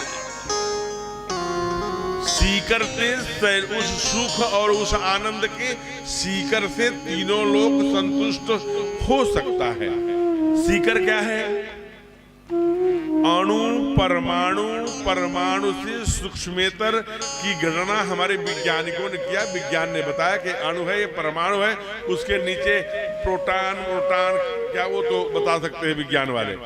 लेकिन हमारे यहाँ मनुष्यों ने कहा कि पानी में, दूध में, किसी में भी अंगुली डालो और ऐसे मार दो, उसका जो 11वां कण है वो दैट इज सीकर, वह सीकर है। उससे क्या होगा? उससे तीनों सुख, तीनों लोग संतुष्ट हो जाए। सीकरते त्रैलोक सुपासी, त्रैलोक संतुष्ट हो जाएगा। किसके? जिसके पास उसका समुद्र है और राशि है, सुख की राशि है, आनंद का समुद्र है। तब तो कहा बड़ा आनंद है जब दुनिया के हजरहवें कण से सीकर से तीनों लोग संतुष्ट हो जा रहे हैं, तो वो कितना आनंद करता होगा। कहा बस ठीक यही बात समझने के लिए जो आपके द्वारा सहज परमात्मा के कृपा से उपलब्ध है, एबिलिटी उपलब्धता है, उसका त्यागमय जीवन में उपभोग ही आपको दाता बनाएगा। जैसे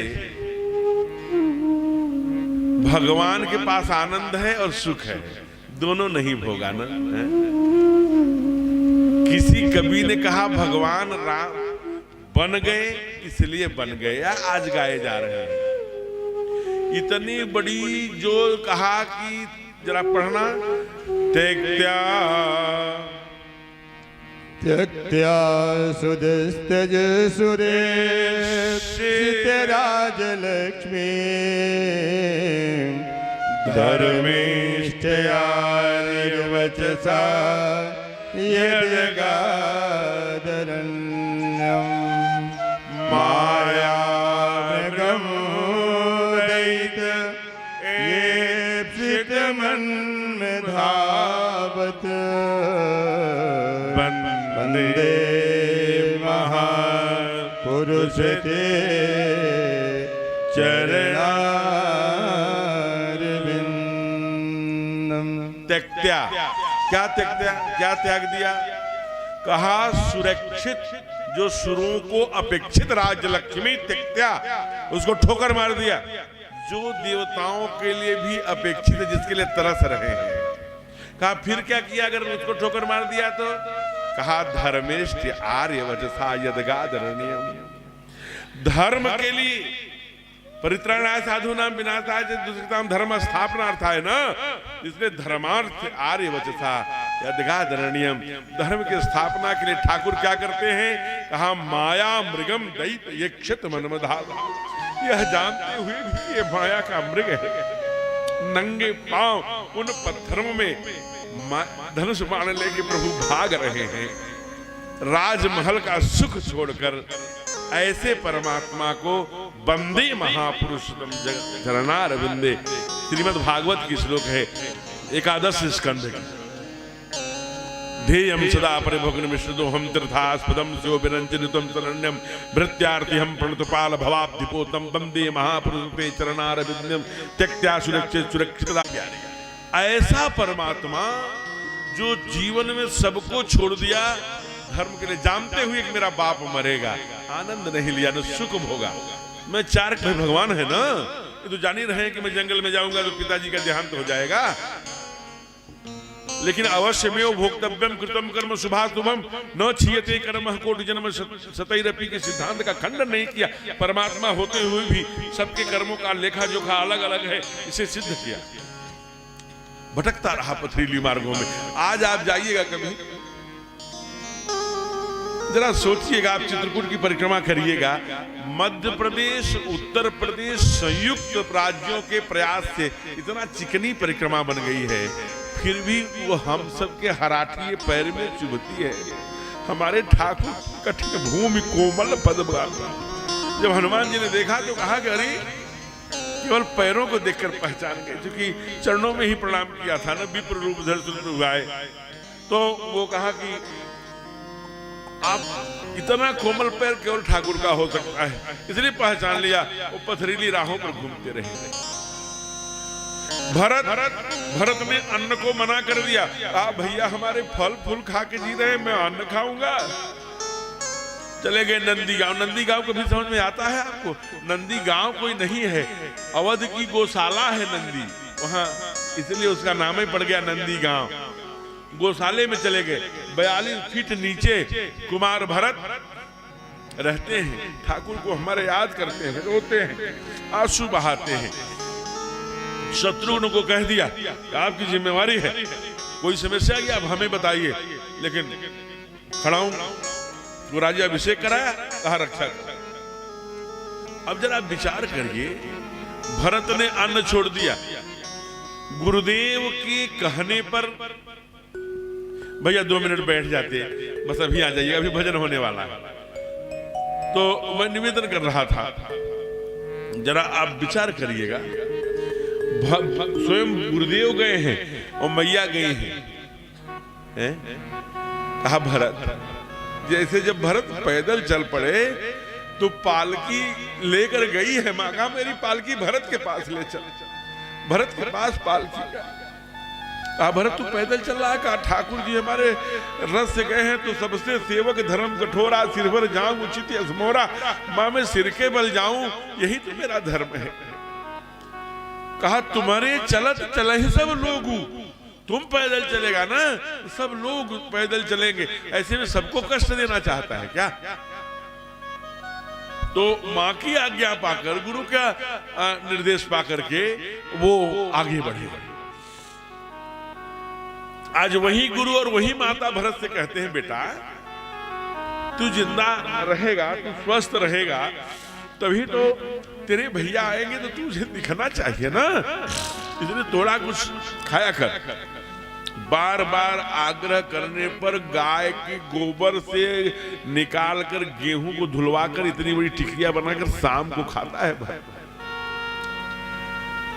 इसलिए दुनिया में भरत क्या हुए?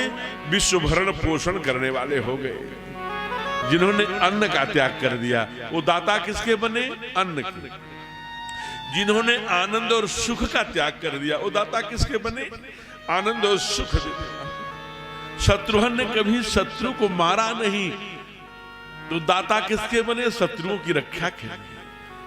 मंथरा को छोड़ दीजिए, गली में तो अंदर के शत्रु का नाश करते हैं बाहर, इसलिए रक्षा किससे करी? शत्रुओं से। कुमार लक्ष्मण कहीं भी उदार नहीं दिखे, चाहे जनक जी हो चाहे परशुराम जी हो, लेकिन दाता किसके बने? उदारता के। समाज में यश सम्मान प्रतिष्ठा बढ़ाने के दाता बने हो। बाबा ने लिखा लक्षण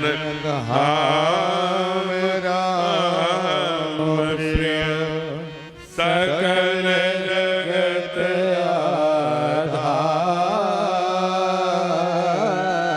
गुरु वशिष्ठ तेहि राखा लक्ष्मण नाम उदार। अभिप्राय ये समझ में आया कि जो परमात्मा आई, अभिनंदन है, जो परमात्मा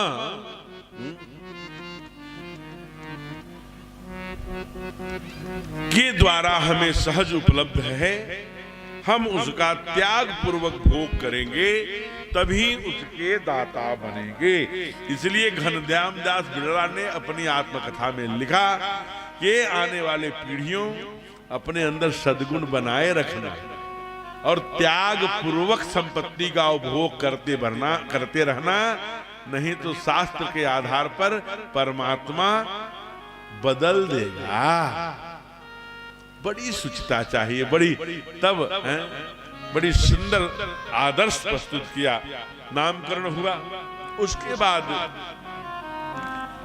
क्रम चलता रहा। ठाकुर थोड़े बड़े होते रहे, कभी चंद्रमा मांगते हैं, कभी वो मांगते हैं। तो राजा दशरथ बड़े परात में पानी भर के उसी परात में ही कभी चंद्रमा कभी वो, खूब आनंद बरस रहा है। मैया ने छोटी सी वो पैजनिया भी अब पहना दी है ठाकुर जी को। तो पूजा कर रही है तो भी रुनुक झुनुक की आवाज से पहचान लेती है कि इस समय ठाकुर कहाँ खेल रहे हैं। मक्खन निकाल रही है तो भी, ठाकुरवाड़ी के बर्तन मांज रही है तो भी ये समझती है इस समय रामलला कहाँ खेल रहे हैं। उनके पैजनिया से ठुमक चलत रामचंद्र बाजत पैजनिया। वो पैजनी अब बजती है तो उससे बस हो गया भैया, जल्दी से तो वो पहचानता केवल एक स्वर।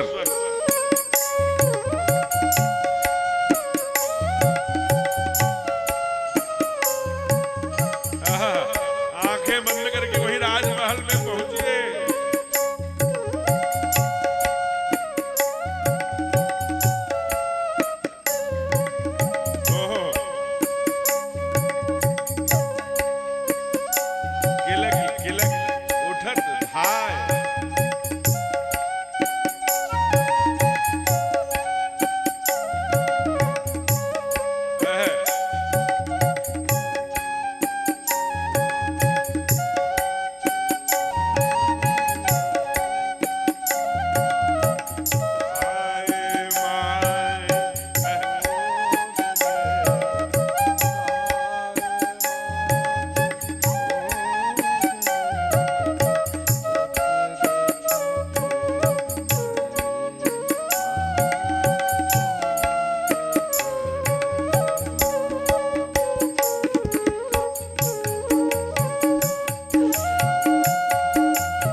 नित नैमिषवर तीर्थ विख्याता अति पुनीत साधक दाता एक पैरों पर कई हजार वर्ष खड़ी रही।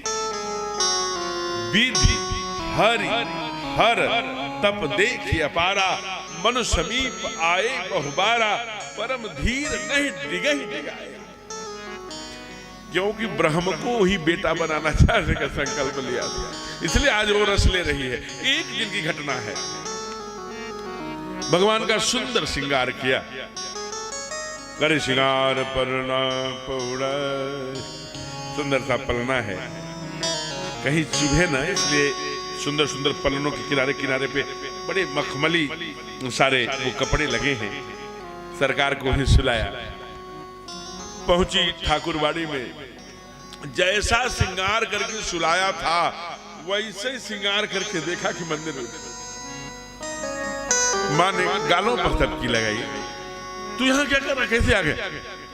अब ऐसे खड़े हैं, मुस्कुरा, भागी वहां से पलंग वहां, फिर भागी, और ये बाबा को ने लिखा यहाँ वहां दुई बार के देखा, मति भ्रम मोर की आन विषे। ये मेरी मति भ्रम हो गई है कि कोई आन माने दूसरा, विशेखा माने विशेष कारण है, कोई दूसरा विशेष कारण है कि मेरी मति भ्रम हो गई है। ये दो दो लल्ला मुझे दिख रहा है, चाहे गोविंद हो और चाहे राघव हो, ये जानने की बात है, दोनों एक ही प्रकार की लीला करने आए हैं। इसलिए ब्रज के संत कहते हैं राम कृष्ण दो एक हैं, अंतर नहीं में, उनके नयन गंभीर हैं, उनके चपल विशेष चपल है, ये गंभीर है। समुद्री गांभीर्य धरती तो धरती क्षमा, आदि कवि ने कहा। आप कभी जब 84 कोस की परिक्रमा के लिए ब्रज जाएंगे तो वहां पर एक घाट का नाम है ब्रह्मांड घाट, जरूर जाइए। वो तो कहीं नहीं, पास में ही, ब्रज से ही लगभग 10-12 किलोमीटर पर वो ब्रह्मांड घाट है, यमुना जी का ही घाट है, वो बड़ा प्यारा घाट है। माने भगवान गोविंद ने वहां मिट्टी खाई थी, इसलिए जब आप रासलीला वगैरह देखते होंगे, श्रीमद् भागवत में भी माटी खावन लीला, मृतिका भक्षिका लिखा है, भक्षण मृतिका, मिट्टी को भक्षण करें, एक बहुत सुंदर ब्रह्मांड घाट के नाम से जाना जाता है। ऐसी कथा वहां के संत बताते हैं, और श्रीमद् भागवत में भी है क्या कि वहां गोविंद ने मिट्टी खा ली। तो मैया का क्या सिद्धांत है कि माँ के लिए कोई गोपी कह दे, कोई और कह दे, तो माँ जल्दी से विश्वास नहीं करती, लेकिन दाऊ जी ने कह दिया तो फिर किसी की गवाही की आवश्यकता नहीं। और आज जिस किसने कहा है, आज दाऊ जी ने कहा है, मैया मैया कनुआ ने मिट्टी खाई है। अभी गोविंद कन्हैया नहीं कहती थी, यशोदा कनुआ ही कहती थी। इसलिए जब अयोध्या के द्वारिका के राजा बने और उद्धव को जब भेजने लगे तो उद्धव से यही कहा कि जा तो रहे हो बहुत ज्ञानी बनके, लेकिन ध्यान रखना वहां क्रिया के रूप में, गोपियों के रूप में भक्ति रहती है, डूबने से बचना। लेकिन माँ से एक बात कहना कि सब मुझे द्वारिकाधीश द्वारिकाधीश कहते हैं, कनुआ कहीं वही कोई घोहरावे, अब मुझे कोई कनुआ कह के नहीं बुलाता। गोविंद की आंखों से, द्वारिकाधीश की आंखों से आंसू बह गए थे माँ को याद करके। और वही ब्रज है जहां आ करके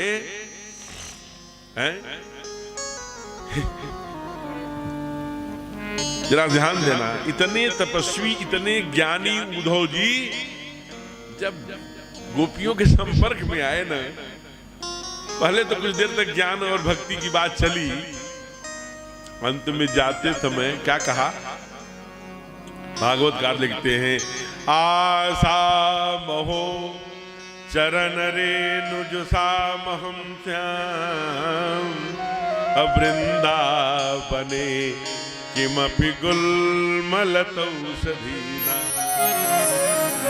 मैं आया तो था ज्ञान देने, लेकिन भक्ति का प्रभाव इतना हुआ कि आशा महो चरण रेणुजुषामहं श्याम। परमात्मा अगर कुछ कर सकता है तो यहां मुझे रेत जुषा कोई घास रेणु जुषा महम श्याम वृंदावने किमपि गुल्म लतौ औषधि नाम। गुल्म लतौषधि नाम कुछ भी बना देना, लेकिन यही बनाना, घास बना देना, फूल। क्या बात, ये भक्ति का रंग है मेरे प्यारे। उद्धव जैसा ज्ञानी भी घुटने टेक लिया। तो जब दाऊ जी ने कहा कि मैया मैया ये मिट्टी खाए हैं, क्यों नहीं कनुआ मिट्टी खाए? नहीं मां, मैं तो मिट्टी नहीं खाया हूं। अब गोविंद कितने बदमाश हैं, कहा कि इसका क्या प्रमाण है कि तू मिट्टी नहीं खाया है? कहा देख, दाऊ भैया के सर पे हाथ रख के बोल रहा हूं कि नहीं खाया। पीछे हो गए दाऊ भैया, मेरे सर पे हाथ रख के बोल रहा है, झूठा कहीं का है? तब माँ से बहुत प्यारा भजन है, मृदुल जी गाते हैं, भरत की बड़े अच्छे कथावाचक हैं। हम लोग गाएंगे नहीं, एक अंतरा गुनगुना लीजिए। गोविंद कहते हैं क्या? अरे मारे मति मैया बचन भरवाले, मारे मत मैया बचन भरवाले, मारे मत मैया बचन भरवाले, मारे मत मैया बचन भरवाले, मारे मत मैया। किसका गंगा की खवाले चाहे यमुना की खवाले, गंगा की खवाले चाहे यमुना की खवाले, गंगा की खवाले चाहे यमुना की खवाले, गंगा की खवाले चाहे यमुना की खवाले, अरे दाऊ जी के सर पर चाहे हाथ भरवाले, मारे मत मैया भजन भरवाले, मारे मत मैया भजन भरवाले, मारे मत मैया। वही इसलिए जब माँ बार बार डांटी तो गोविंद ने अपना मुंह खोल के ब्रह्मांड दिखा दिया, इसलिए उस घाट का नाम ही ब्रह्मांड घाट पड़ गया। वही लीला, अभिनंदन, वही लीला आज कौन कर रहा है? हमारे ठाकुर जी कर रहे हैं। क्या लीला किया होगा? विराज का लीला किया होगा, जरा विचार करना। कहा कि जब माँ ने कहा कि तू वहां भी है यहां भी है, तू है कौन? मुझे भ्रम पैदा कर रहा है। तब खिलखिला के प्रभु हंस दिन मधुर मधुर मुस्कानी, हमारे राघव हंस पड़े और उन्होंने भी अगणित शिव, अगणित चतुरानंद, अनेक ब्रह्मा, अनेक शिव, अनेक ब्रह्मांड, अनेक लोक, अनेक सारे शब्द, वो लोगों को एक ही अपने मुख के मंडल में दिखा दिया। भैया बेहोश होने लगी। प्रभु मैंने तो कहा था ना, हमारे पति ने जो भी मांगा हो कि चाहिए तुम्हें समान सुत, हमने तो कहा था कि हमें भगवान की मां बनने नहीं आता। सोई मिलन सोई चितवन सोई विवेक, मोह कृपा कर दे, मुझे भगवान की मां बनने की आशीर्वाद दे दो, वो गुण दे दो। यही दिया है। अब आप तो हमें कुछ नहीं चाहिए, हम भगवान नहीं देखा, हम अपना बेटा देखना चाहते। हमें भगवान, यह माया अब कभी जीवन में मत दिखाना। भगवान हंसे, फिर से मुंह बंद हुआ, मां सब भूल गई। लेकिन थोड़ी थोड़ी बात तो याद है। कहा तू बहुत सब कुछ करता है, पैजनिया से नाचता भी है, पानी भी मांगता है, बाबूजी भी कहता है, सब बातें भी कर लेता है, तोतली भाषा में बोलता भी है, तू ठाकुरबाड़ी में भी खड़ा हो लेता है। तू कौन है? सब करता है, लेकिन जिसके लिए मैं तरस रही हूं, जिसके लिए एक पैर पर मैं खड़ी रही, अपने पति के साथ लाखों वर्ष जाकर के, कहां पहुंचे जाय धेनु मत तीरा, जाय नहाने निर्मल नीरा। धेनु मत तीरा माने गोमती नदी के किनारे, गोमती नदी के किनारे मैं खड़ी रही। तुमने कभी मुझे मां कह के नहीं पुकारा, मैं तो तरस रही हूं, एक बार मुझे मां कह करके कब पुकारेगा। देखिए कौशल्या ने कितना तप किया है कि ब्रह्म से मां कहलवाना चाहती है। और ठाकुर भी हमारे कितने उदार हैं, मां कहते हैं। मां क्या कहती है? अरे दिन मैया मैया बोले गो मेरो प्यारो सोर गोरैया। दिन मैया मैया बोले मेरो प्यारो सोर गोरैया। मेरो प्यारो सोर गोरैया, मेरो छोटो सोर गोरैया। मेरो प्यारो सोर गोरैया, मेरो छोटो सोर गोरैया। काऊ दिन जहो, काऊ दिन मैया मैया बोले गो मेरो प्यारो सोर गोरैया। दिन मैया मैया बोले गो मेरो प्यारो सोर गोरैया।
काऊ दिन जय हो, काऊ दिन मैया मैया बोले गो मेरो प्यारो सोर गोरैया। काऊ दिन मैया मैया बोले गो मेरो प्यारो सोर गोरैया। मेरो प्यारो सोर गोरैया, मेरो प्यारो सोर गोरैया। ऐसी लीला करते करते अब थोड़े और बड़े हो गए। कितने बड़े हो गए? कभी आप जाते हैं हनुमानगढ़ी, राजा दशरथ जी का भवन, चक्रवर्ती जी का, उधर कनक भवन, सबका दर्शन करते हो अयोध्या जाकर? जी जय मैया के लिए जोरदार ताली। अच्छा, कितने लोगों ने जाकर के कनक भवन और हनुमानगढ़ी और राजा दशरथ जी के महल का दर्शन किया? हाथ खड़ा करना। 1 2 3 4 5 6 7 8 9। इधर तो एकदम पूरा 100%। जोरदार तालियों से बना। देखिए ये लोग तो जाते हैं, लेकिन आप में प्रतिशत कम है। इनकी बाहें पकड़ लो कस के, क्योंकि 7 वचन में एक वचन यह भी है कि अकेले धर्म के तीर्थ पर नहीं जाओगे, जब भी जाओगे तो हमको साथ लेके जाओ। बिना कान पकड़े मामला बनेगा नहीं। थोड़ा धर्म के लिए जब भी जाएं तो आप लग जाइए पीछे कि आप अकेले क्यों जाते हैं। यहाँ तो 100% है, इधर आप में केवल 4 5 10 लोग, तो थोड़ा सा आप में कम, जो कि पास में है। और अब तो क्या सुंदर और स्वरूप को 1-1.5 वर्ष बाद ठाकुर जी का रामलला सरकार का देखने को मिलेगा। ये आप सभी के स्नेह और तप का ही फल है। आइए अब वो राजमहल से एक दिन निकले और एकदम से ग्राउंड सिक्योरिटी कितनी होगी। चक्रवर्ती सरकार का भवन है, ये तो एक नमूना है। उस समय सरकार का भवन कैसा रहा होगा सोचिए। चक्रवर्ती हैं, नरपति बसाई बाहुबल जाके सुरपति सकल रहे तो जाके रुख ताके वो हैं। और ठाकुर जी गए और जा करके धूल में सन करके धूल खेलने लगे, मिट्टी खेलने लगे। जितने अब हम लोग देखते हैं, जितने पढ़े लिखे लोग हैं, खास करके मैंने माताओं को भी देखा है, बच्चे थोड़ी भी धूल में गए तो हम कहते हैं पकड़ो पकड़ो इन्फेक्शन हो जाएगा। हंसिए मत, इन्फेक्शन नहीं हो जाएगा। अगर आपका बच्चा धूल में खेलेगा तो परफेक्शन हो जाएगा। जिन्होंने धूल में खेल करके आज जो बड़े हुए हैं उनको देखिए, 80-80 बरस, 90-90 बरस के हैं, एकदम लोहे की तरफ पड़े। मिट्टी में खेले थे ना, गाय की दूध पिए थे ना, बाबा गाय की दूध निकाल रहे हैं तभी पहुंच गए, गरम गरम एकदम कच्चा दूध दे दिया, ओह उसका कभी भी हार्ट अटैक हो ही नहीं सकता। खींचो, 2-4 गिलास खींच लिया, फिर धूल में मिट्टी में खेल। अब हम चूचू के मुरब्बा बना रहे हैं, सीधे जाकर बस स्टैंड तक डोना, झोला उठाना, इतने बजे बस आएगी, इतने सेकंड आएगी, वो करेगी क्या एकदम से। हमसे तो कई लोग, महाराज जी मार्च में, अभी नहीं 2-3 साल पहले की बात बता रहा हूँ, मार्च में कथा नहीं हो सकती। क्यों नहीं हो सकती? असल में मार्च में ना मेरा बेटा इस बार हाई स्कूल में है, फाइनल ईयर में। तो तुम्हारा क्या काम है? गाजीपुर जाना है नकल कराने। गाजीपुर तक तुम जा रहे हो, क्या बनाना चाहते हो? जिस दिन तुम डिपार्चर हो जाओगे फिर कहां कहां नकल कराओगे? अपने बेटे के लिए अपने मूल्य को इतना गिरा रहे हो कि वहां जवाब नहीं मिलेगा, मुंह लटकाए खड़े रहोगे। और बेटा अंत में लाठी भी मारने वाला है। ऐसा बेटा जिसको तुम गाजीपुर जा रहे हो नकल कराने, 100% लाठी मारेगा। अपने तुम मूल्य को गिरा के कहां खड़े रहोगे? ठाकुर से कैसे नजरें मिलाओगे भाई? अकेले में देख पाओगे क्या? आप कभी अकेले में भगवान के आंख में आंख डाल के देखना, अगर कुछ देर भी टिकती है तो समझ लेना कुछ बचा है, और तुरंत शर्मा जाता है चेहरा तो समझ लेना कि बहुत गिर रहे हैं। आंख मिलाने का जज्बा हो। भगवान और दो आपसे आंखें नहीं मिलती, चूंकि आप जानते हैं ना कितना पतन हो चुका है, वो तो जानते हैं ना। तो आपको आंखें मिलाने की सामर्थ्य और ऊर्जा तो वही देंगे ना भाई, उसे सब आंखें थोड़ी मिला पाएगा वो। तो जितनी पवित्रता एकांत की शुचिता बढ़ती जाएगी, उतनी आंखें मिलाने की हैसियत, उतनी सामर्थ्य, उतनी ऊर्जा होती जाएगी।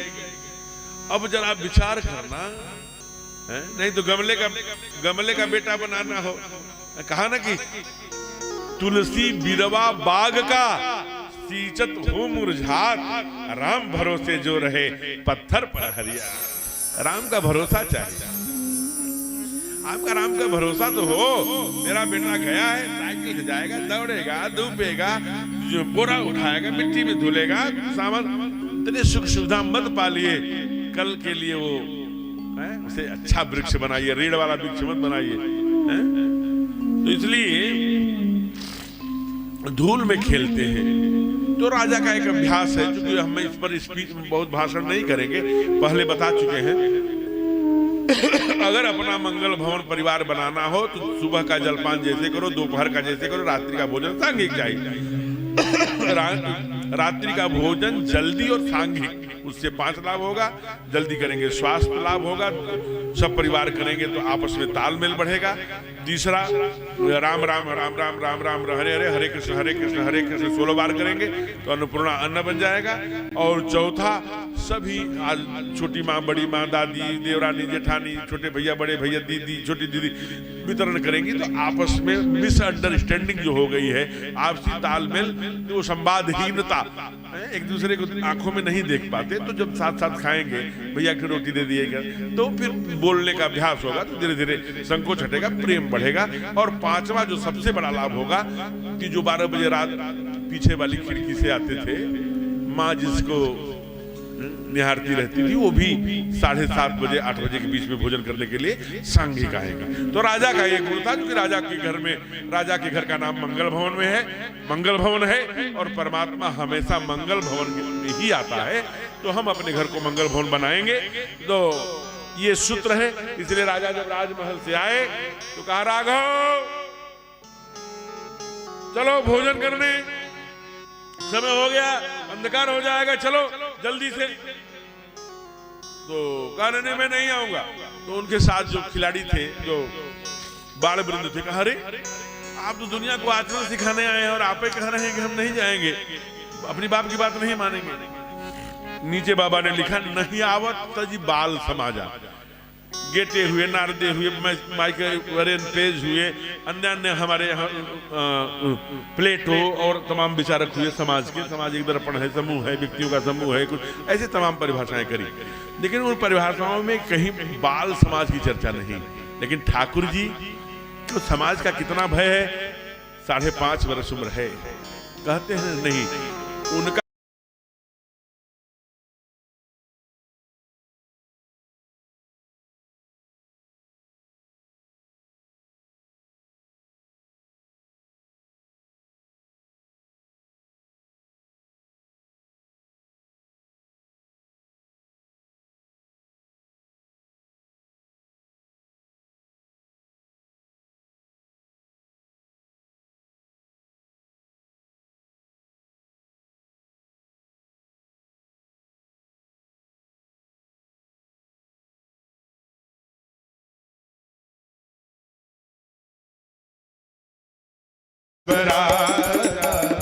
भोजन करत बोल जब राजा, नहीं आवत तजीबाल समाजा, नहीं आवत तजीबाल समाजा।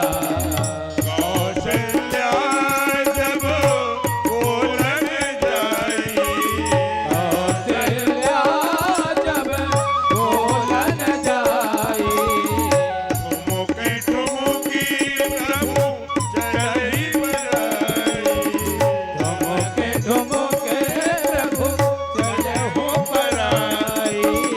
निगमने शिव संत अपना दर्शन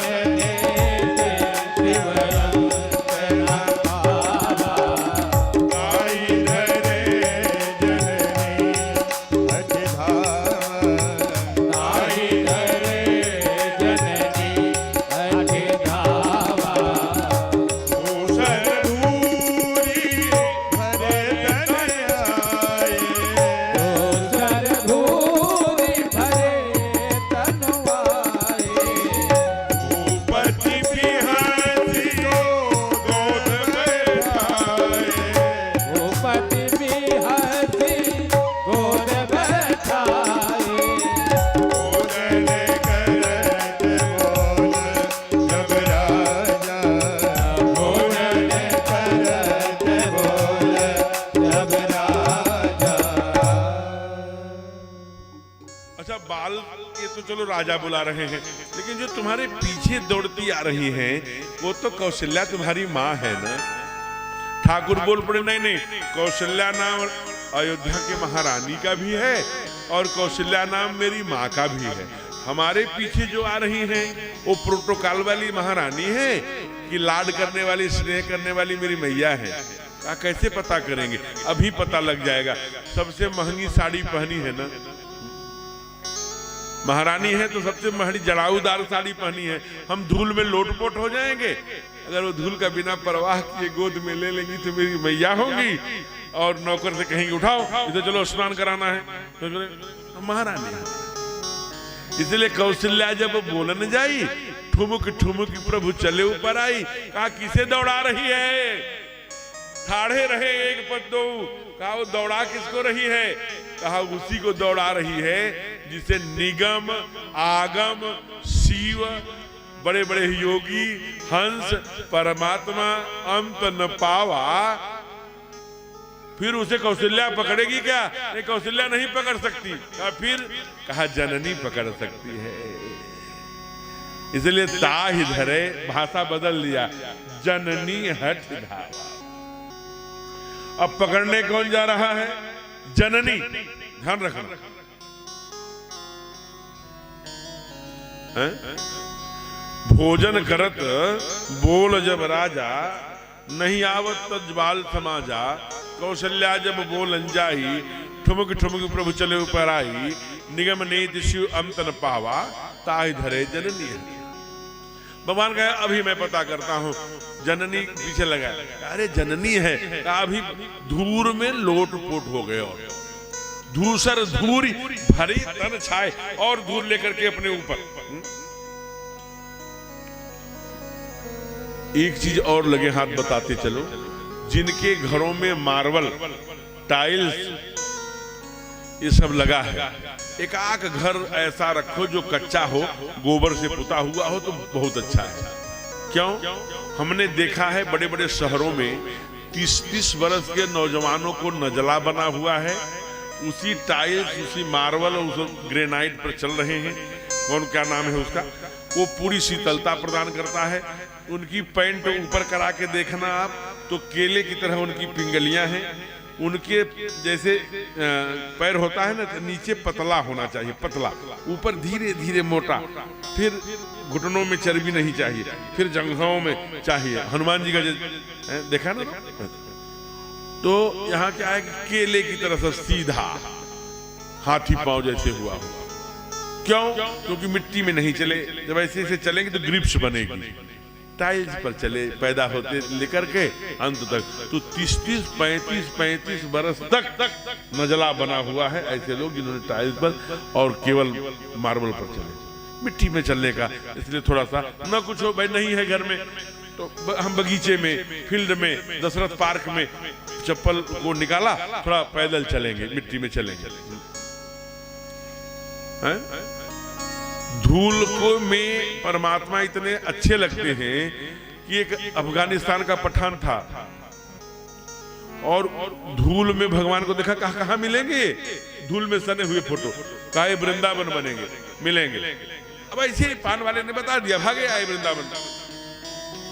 और वृंदावन आज भी जब आप 84 कोस की परिक्रमा करेंगे तो वहीं पर रमण रेती में रसखान की कोठी कुटिया, वही ठूठा सा कदम का पेड़ है, रसखान की कुटिया लिखा है। अभी 6 महीने ही नहीं बीते होंगे, कितनी भक्ति की होगी रसखान ने कि गोविंद जैसे फोटो में धूल भरे देखे थे, वैसे धूल रख करके बंसी बजाते हुए लार एकदम बहता हुआ उस धूल के ऊपर से गोविंद घुघराले घुघराले बाल, मुकुट लगाए, करधनी पहने खड़े हैं और अपलक रसखान निहारे और लिख भी दिया, अरे धूरी भरे अति शोभित श्याम जो कैसी बनी सिर सुंदर चोटी। धूल भरे अति शोभित श्याम जो कैसी बनी सिर सुंदर चोटी। खेलत खात फिरे अंगना पग पैजन बाजत पीली कसौटी। खेलत खात फिरे अंगना पग पैजन बाजत पीली कसौटी। ओ छवि को रस खाने बिलोकत, छवि को रस खाने बिलोकत, छवि को रस खाने बिलोकत, छवि को रस खाने बिलोकत। भारत काम कराने दे कोटी। छवि को रस खाने बिलोकत, भारत काम कराने दे कोटी। भागे के भागे कहा कहियो हरि, जात सुने गयो आखन रोती। भागे के भाग कहा कहियो हरि, जात सुने गयो आखन रोती। धूरे भरे अति शोभित श्याम जो कैसी बनी सिर सुंदर चोटी। कैसी बनी सिर सुंदर चोटी, कैसी बनी सिर सुंदर चोटी। अंतिम पंक्ति में ध्यान दीजिए, कितना पुण्याई किए होंगे। काग के भाग कहां कहिए, हरि हाथ सो ले गए वो माखन रोटी।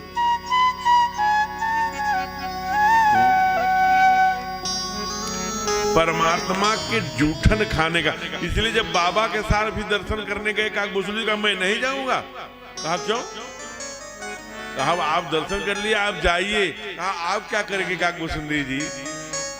कहा मैं जहां जहां ठाकुर जी चलेंगे पहचनिया में संग संग ताही उड़ा, साथ साथ में मैं भी उड़ूंगा। कहा उड़ के क्या करोगे?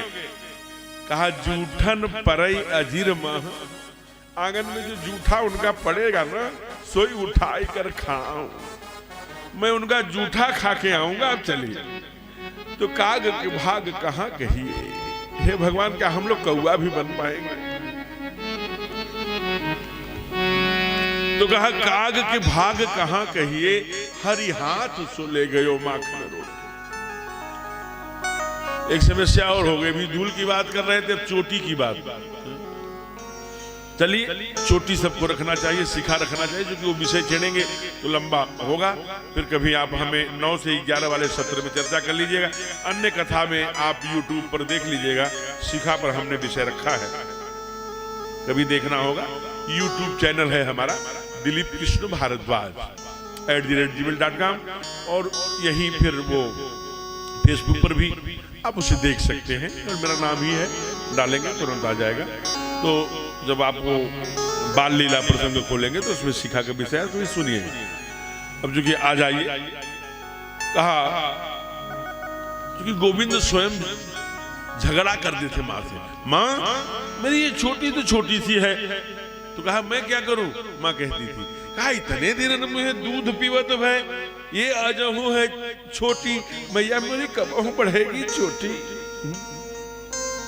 गोविंद भी जानते थे शिखा, चोटी, अपना चंदन, अपनी धोती, अपनी पहचान, अपने पृथ्वी, अपनी माता पृथ्वी पुत्रो हम पृथ्वी पे, अपनी भारत माता, अपने माता पिता, ये संस्कार। इसलिए धूसर धूल भरे तन छाए, भूपति बिहसी गोद बैठाए। बड़ी सुंदर लीला करते रहे, आगे बढ़े। अब थोड़े किशोर हो गए, बड़े हो गए। अब चक्रवर्ती जी की आज्ञा से जंगलों में जाते हैं, खेल के आते हैं, वहां से आते हैं, यहाँ से आते हैं। तो रानियों ने कहा कि पढ़ेंगे लिखेंगे नहीं क्या? कहा कि यही बात तो है, आज की थोड़ी तो सुबह गए शाम को आ जाए। विधिवत राजमहल से निकलते थे और जाते थे गुरु के घर रहते थे। गुरु गृह गयो पढ़न रखुराई, अल्पकाल विद्या सभा। बहुत अल्पकाल में सारी विद्याओं को है, वो तो विद्या निधि है ना। जब विश्वामित्र जी विद्या देने लगे तो गोस्वामी जी ने लिखा किसको विद्या दे रहे हैं? कहा विद्या निधि को विद्या निधि। जो विद्याओं के निधि हो, समुद्र हो, उनको कौन क्या विद्या देगा? लेकिन लौकिक जगत में वो लीला कर रहे हैं। आज गुरुकुल गए हैं, ध्यान रखने की बात है माताओं, अपने बच्चों को खूब अंग्रेजी पढ़ाइए, संत थॉमस में भेजिए, माउंटेनी में कौन कौन से कॉन्वेंट पढ़े आप भेजिए, हमें कोई गुरेज नहीं है। शास्त्र कहता है बच्चे को इतनी संस्कृत जरूर पढ़ाइए जितने से अपने शास्त्र को पढ़ ले। कैसे पढ़ाएंगे? रविवार को एक आचार्य रख दिए, 1 घंटे संस्कृत पढ़ाएगा, कितना है उसका? कहते हैं आजकल कहते हैं कैरेक्टर बिल्डिंग। कौन सी कैरेक्टर बिल्डिंग की बात करते हो भाई? 24 घंटे में मत पढ़ो, 15 दिन में 1 घंटे पढ़ लो, 15 दिन में चलेगा ना। जो भी बड़े टॉप से साहब IAS PCS हो, अगर 15 दिन में भी 1 घंटा बैठ लिया तो इतना संस्कृत जान जाएगा कि अपना शास्त्र पढ़ने लगेगा। ध्यान रखना, अगर आपका बेटा शास्त्र पढ़ेगा तभी माता पिता से जुड़ेगा, समाज से जुड़ेगा, अपने गांव से जुड़ेगा, अपने ताऊ जी, बड़े पिता सबसे जुड़ेगा, नहीं सारे संस्कार चले जाएंगे। हमारे ठाकुर आए हैं गुरुकुल से पढ़ के, क्या करते हैं? अरे प्रातः काल उठ के रघुनाथ, प्रातः काल उठ के रघुनाथ, मातु पिता गुरु नावे,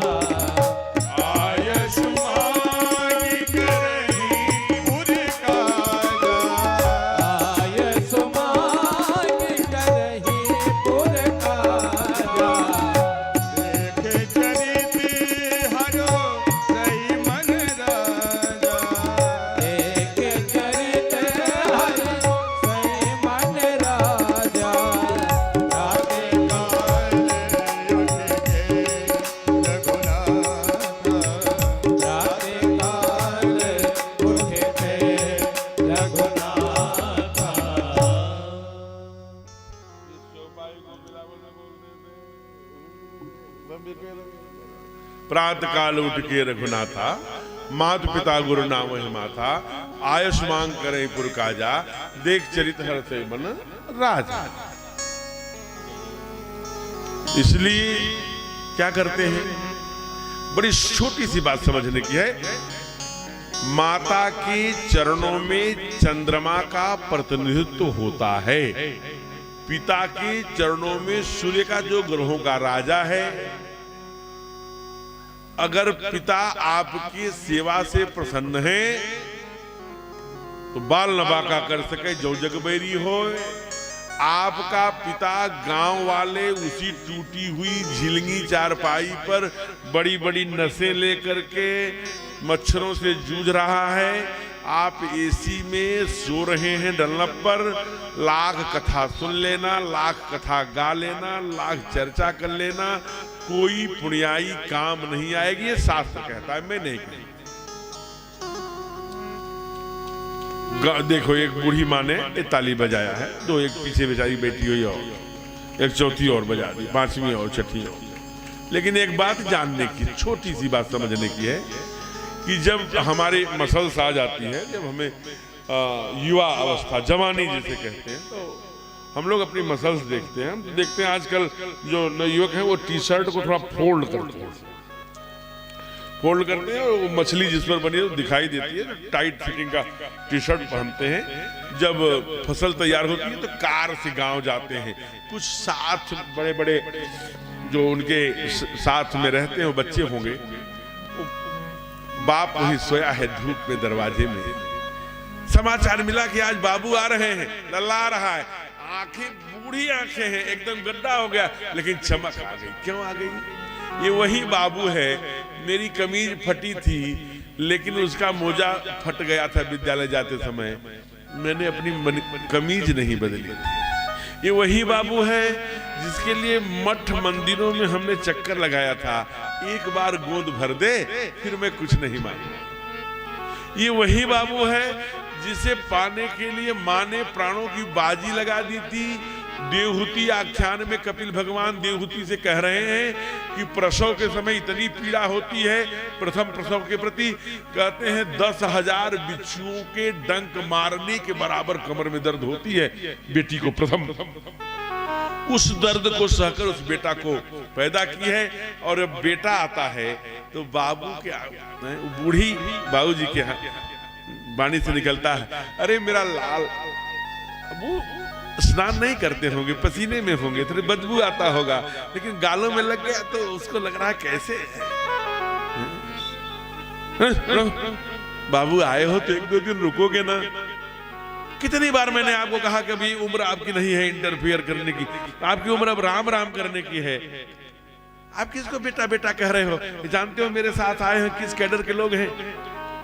ये सब अरबपति के बेटे हैं, इसलिए बाप को मत पहचानना है, उसकी आत्मा में चुभता है। नीरज ने वो पंक्तियां दी, मुझे बहुत अच्छी लगती हैं। कहा बदलते दौर में एक ऐसा वक्त आया है, बदलते वक्त में एक ऐसा दौर आया है, हम ही से दूर हो गया हमारा साया है। आज वही मेरी बोलियों पे लगा रहा बंदिश जिसे हमने बोलना सिखाया है। जैसे हमने मानी से पानी कहना सिखाया, वो कहता है चुप रहो। कई एक बार आप ध्यान रखना, मैं सीधी सीधी बात कह रहा हूं, उत्तराखंड में एक चौपाई आई कि वो ग्रंथियां, छूट न ग्रंथि, जो नसें सिकुड़ जाती हैं, गोली गोली बन जाती है। अरे जब बेटा जाएगा सरसों का तेल लेके अपने बाप की वो सिकुड़ी हुई नसों को जब मसल्स में मालिश करेगा, ब्लड सर्कुलेशन ठीक होगा, त्वचाएं ठीक होगी, नसें थोड़ी स्नायु होगी, थोड़ी स्वस्थ होगी, ब्लडों का उसमें आना जाना थोड़ा सा ठीक से होगा, आराम मिलेगा, तो अपने आप बाप की आए आशीर्वाद निकले।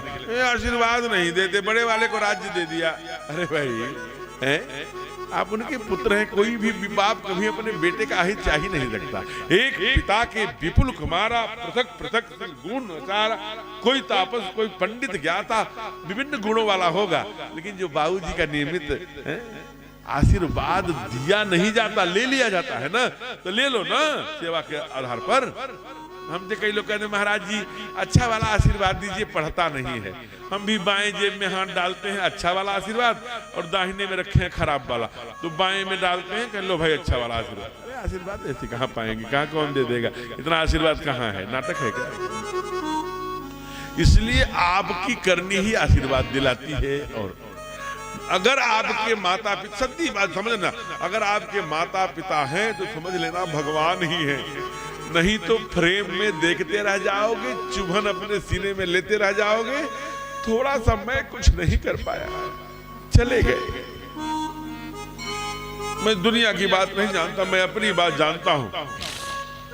जब मैं मां को कुछ करने के लिए एक विशेष संगठन में मैं था, वहां से एक विशेष अभियान में मैं सोचा कि मां की कुछ सेवा करूंगा। 2 महीने ही मुलाकात हो पाई, चली चली। एक स्वप्न था मेरी माँ का, एक चश्मा इधर काला था, और रामायण जब पढ़ती थी तो इसमें वो हैंडल नहीं था, इसमें धागा लगा के थे।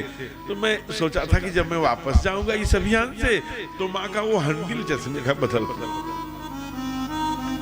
लेकिन बदल नहीं पाया। आज हजारों माताओं का हैंडल चश्मे का बदलने का परमात्मा ने सामर्थ्य दिया, लेकिन जब तक सामर्थ्य आया तब तक मां चली। इसलिए अगर माता पिता हैं तो समझ लेना कि ये जीते जागते परमात्मा ही है। एक बहुत प्यारी लघु कथा ध्यान में आ रही है। 4 बेटे थे, उस बाप को अनाथालय में किया। बड़ी बाप अनाथालय में रहने लगा। बेटों को, पोतों की, बहुओं की बहुत याद आती थी। बहुओं के हड़ताल पे ही गया था।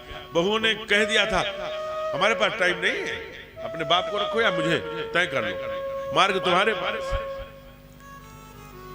जब बूढ़े हो गए 90-92 वर्ष के, तो एक दिन सांस रुक गई, लगा कि कुछ ही क्षण के मेहमान हैं। समाचार आया कि अब जल्दी से प्रबंधक जो भी वहां काम करते थे, अरे बाबूजी आपकी अंतिम इच्छा कोई हो तो हम लोगों को बताइए। कहा हमारी अंतिम इच्छा यही है कि मेरे बच्चों को बुला दो। इनको लगा कि सेवा हमने करी और बुला बच्चे को रहे, कोई गलती रह गई, लेकिन फिर भी उन्होंने कहा तो बच्चों को बुलाया।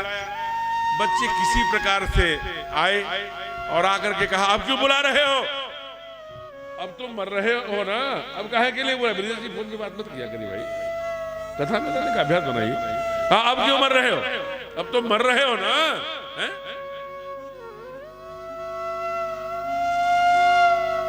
अब काहे के लिए? कहा इसीलिए बुलाया है। कहा काहे के लिए? कहा मैं मर रहा हूं, लेकिन तुम लोगों से प्रार्थना है यहाँ एक सुंदर सा पंखा लगा देना। गर्मियों में बड़ा चुभता है, बहुत पसीना होता है, रात भर में तड़प तड़प के बिताया हूं। कहा तो तू तो मर रहे हो। कहा मैं मर रहा हूं, लेकिन बूढ़ी आवाज अभिश्राप देके जा रही है, अगर ईश्वर है, चमत्कार है, तो तुम लोग भी इसी पंखे के नीचे आओगे, तो तुम्हारे लिए लगवा रहा हूं। और नई पीढ़ी से मेरी हाथ जोड़कर प्रार्थना है, हे बाबू अपने पिता के साथ वही करना जो तुम्हारे बाबा के साथ कर रहे हैं। ध्यान रखना, जो करोगे वही वापस आएगा। इसलिए हमारे ठाकुर सुबह उठते हैं, मातृदेवो भव पितृदेवो भव। देवता मानते हैं, मात पिता गुरु, गुरु के चरणों में बृहस्पति और शुक्र का वास होता है, प्रतिनिधित्व करता है। अब इसलिए वेद भगवान ने ये वाक्य कहा, उसी का हिंदी रूपांतर बाबा ने अपने श्री रामचरितमानस में ठाकुर के आचरण सिद्ध करने के लिए किया, और नीचे लगा आयस मांग करहि पुर काजा। माघ का महीना है, सब लोग प्रयाग जा रहे हैं, शुक्ल पक्ष की षष्ठी है, शुक्रवार है, प्रदोष काल शुरू हो गया है। ध्यान रखना, कितना भी यज्ञ आदि अनुष्ठान पूजा पाठ कर लो, अपने घर में बैठे भगवान माता पिता की सेवा अधूरी है तो सब कुछ अधूरा है। इसलिए ब्रज के संत कहते हैं क्या, मंदिर में ना गुरुद्वारे ना मिलेंगे, मंदिर में ना मिलेंगे, गुरुद्वारे ना मिलेंगे। तेरे ही घर में है तेरे भगवान। कर ले माँ को प्रणाम, कर ले पिता को प्रणाम, कर ले माँ को प्रणाम, कर लो पिता को प्रणाम। मंदिर में ना मिलेंगे, गुरुद्वारे ना मिलेंगे, मंदिर में ना मिलेंगे, गुरुद्वारे ना मिलेंगे। तेरे ही घर में है तेरे भगवान। कर ले माँ को प्रणाम, कर ले पिता को प्रणाम, कर ले माँ को प्रणाम, कर ले पिता को प्रणाम। जिसने तुमको जन्म दिया उसे माँ को कैसे भूल गया, उस माँ को कैसे भूल गया, उस माँ को कैसे भूल।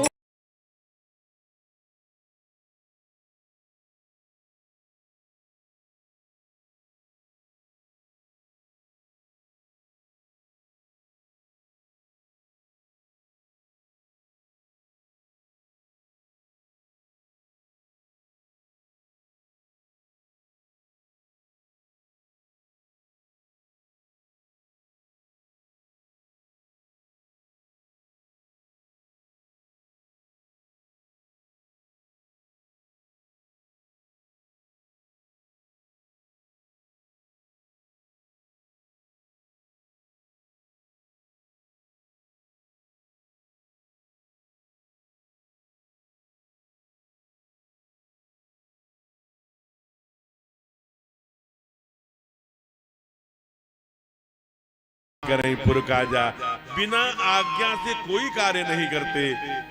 अपने बचपन से लेके जवानी तक सुंदर सुंदर आचरण सिखा रहे हैं। आज इसलिए भगवान केवल रावण को मारने नहीं आए, हमको जीवन जीने की कला, हमको जीवन जीने की दिनचर्या, आचार्य विभाग सिखाने आए।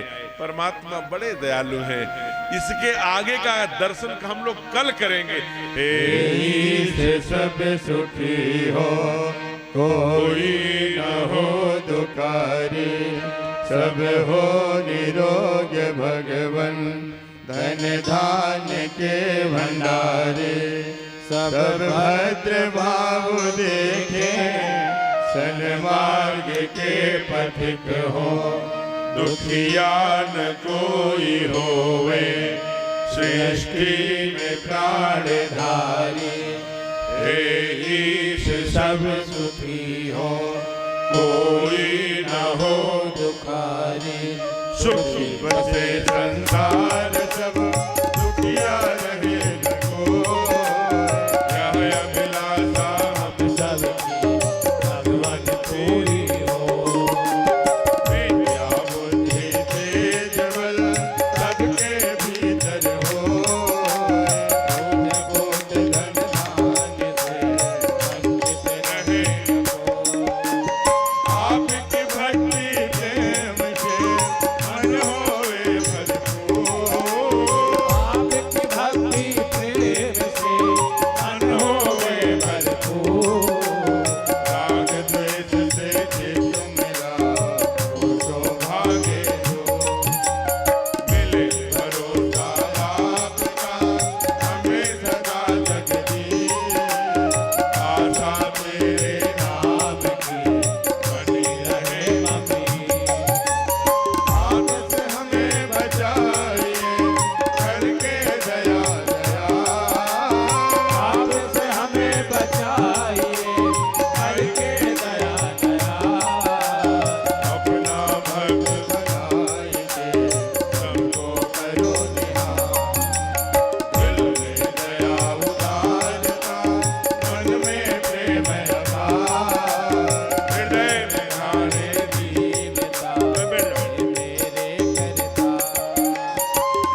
हरे रामा राम राम हरे हरे हरे कृष्णा कृष्ण कृष्ण हरे हरे संकट हरण मंगल मूर्ति रूप राम लखन सीता सहित हृदय बसहु सुरभूप बार बार वर मांगहु हर्ष देह श्रीरंग पद सरोज अन पायनी भगति सदा सत्संग सियावर रामचंद्र की जय उमापति महादेव की जय। आइए, बहुत सुंदर अभी मीरा का प्रसंग है, उसे देख करके जाइए आप लोग। और दूसरा, कल अपने पंडाल में भगवान की विवाह की कथा है, तो सभी माताएं घराती बन के, आप लोग बाराती बन के, हम लोग इस अभी जब बारात जाते हैं तो शेविंग वेविंग करके जरा ठीक ठाक, तो जरा कल सज धज के आइए और बढ़िया से भगवान की बारात करिए। कल बहुत प्यारी शादी का प्रसंग है और अभी आपको ब्रज से वो जो प्रेरक प्रसंग दिखाते हैं, कभी मीरा का कभी कुछ, वैसे मीरा का की भक्ति की आज वो दिखाने वाले हैं, उसका आप आनंद करिएगा। लेकिन उसके पहले अतिथि देवो भव, हमारे कुछ अतिथि आए हैं, समिति के लोग, हमारे आदरणीय संचालक महोदय जी उनका स्वागत करेंगे, अध्यक्ष जी उनका अभिनंदन करेंगे। इसलिए ये मंच में कुछ देर के लिए अपने संचालक जी की ओर देता हूं। जय श्री राम।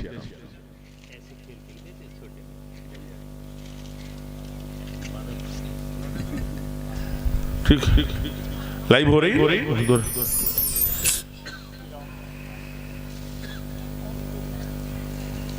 चला दो भैया।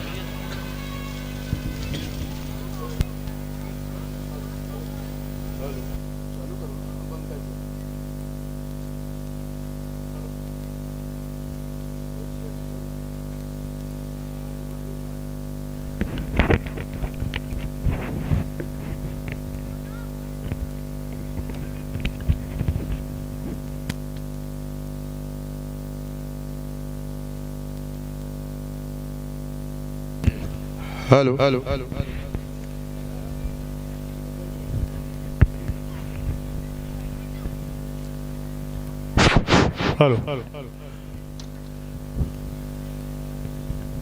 श्री राम।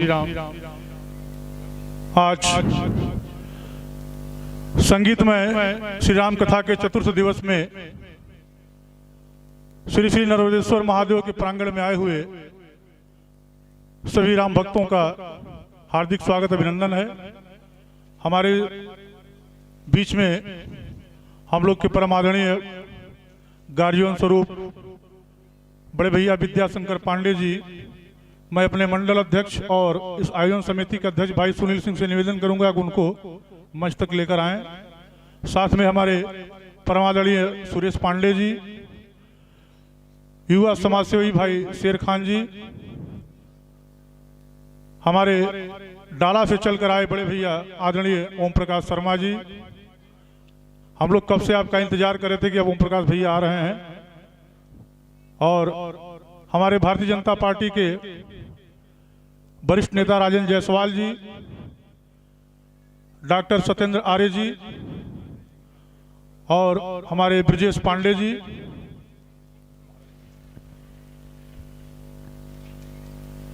आप सभी लोग महाराज से आशीर्वाद प्राप्त करते हुए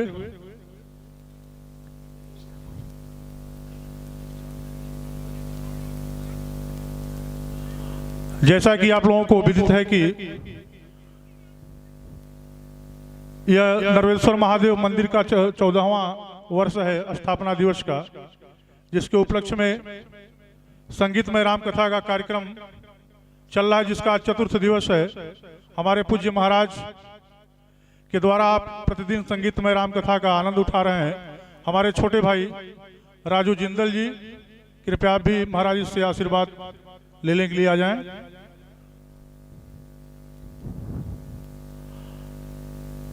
यही एक परंपरा है अपने अतिथियों का स्वागत अभिनंदन करने का, जिसके लिए 5 मिनट के लिए मैं क्षमा चाह रहा हूं आप लोगों से, क्योंकि कथा बाधित किया गया है।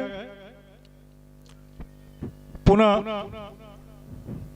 एक बार फिर से हमारे मंचासीन सभी आदरणीय ओम प्रकाश शर्मा जी, सत्येंद्र आर्य जी, बड़े भैया विद्याशंकर पांडे जी, राजू जिंदल जी, युवा समाज सेवी भाई शेर खान जी, राजन जायसवाल जी, ब्रजेश पांडे जी, डॉक्टर सत्येंद्र आर्य जी, बहुत बहुत धन्यवाद।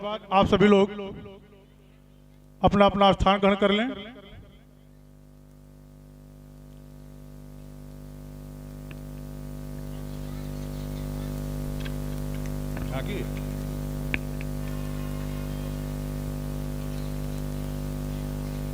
सभी लोग अपने अपने स्थान पर बैठे रहेंगे, क्योंकि कथा भी बाकी है और झांकी भी बाकी है।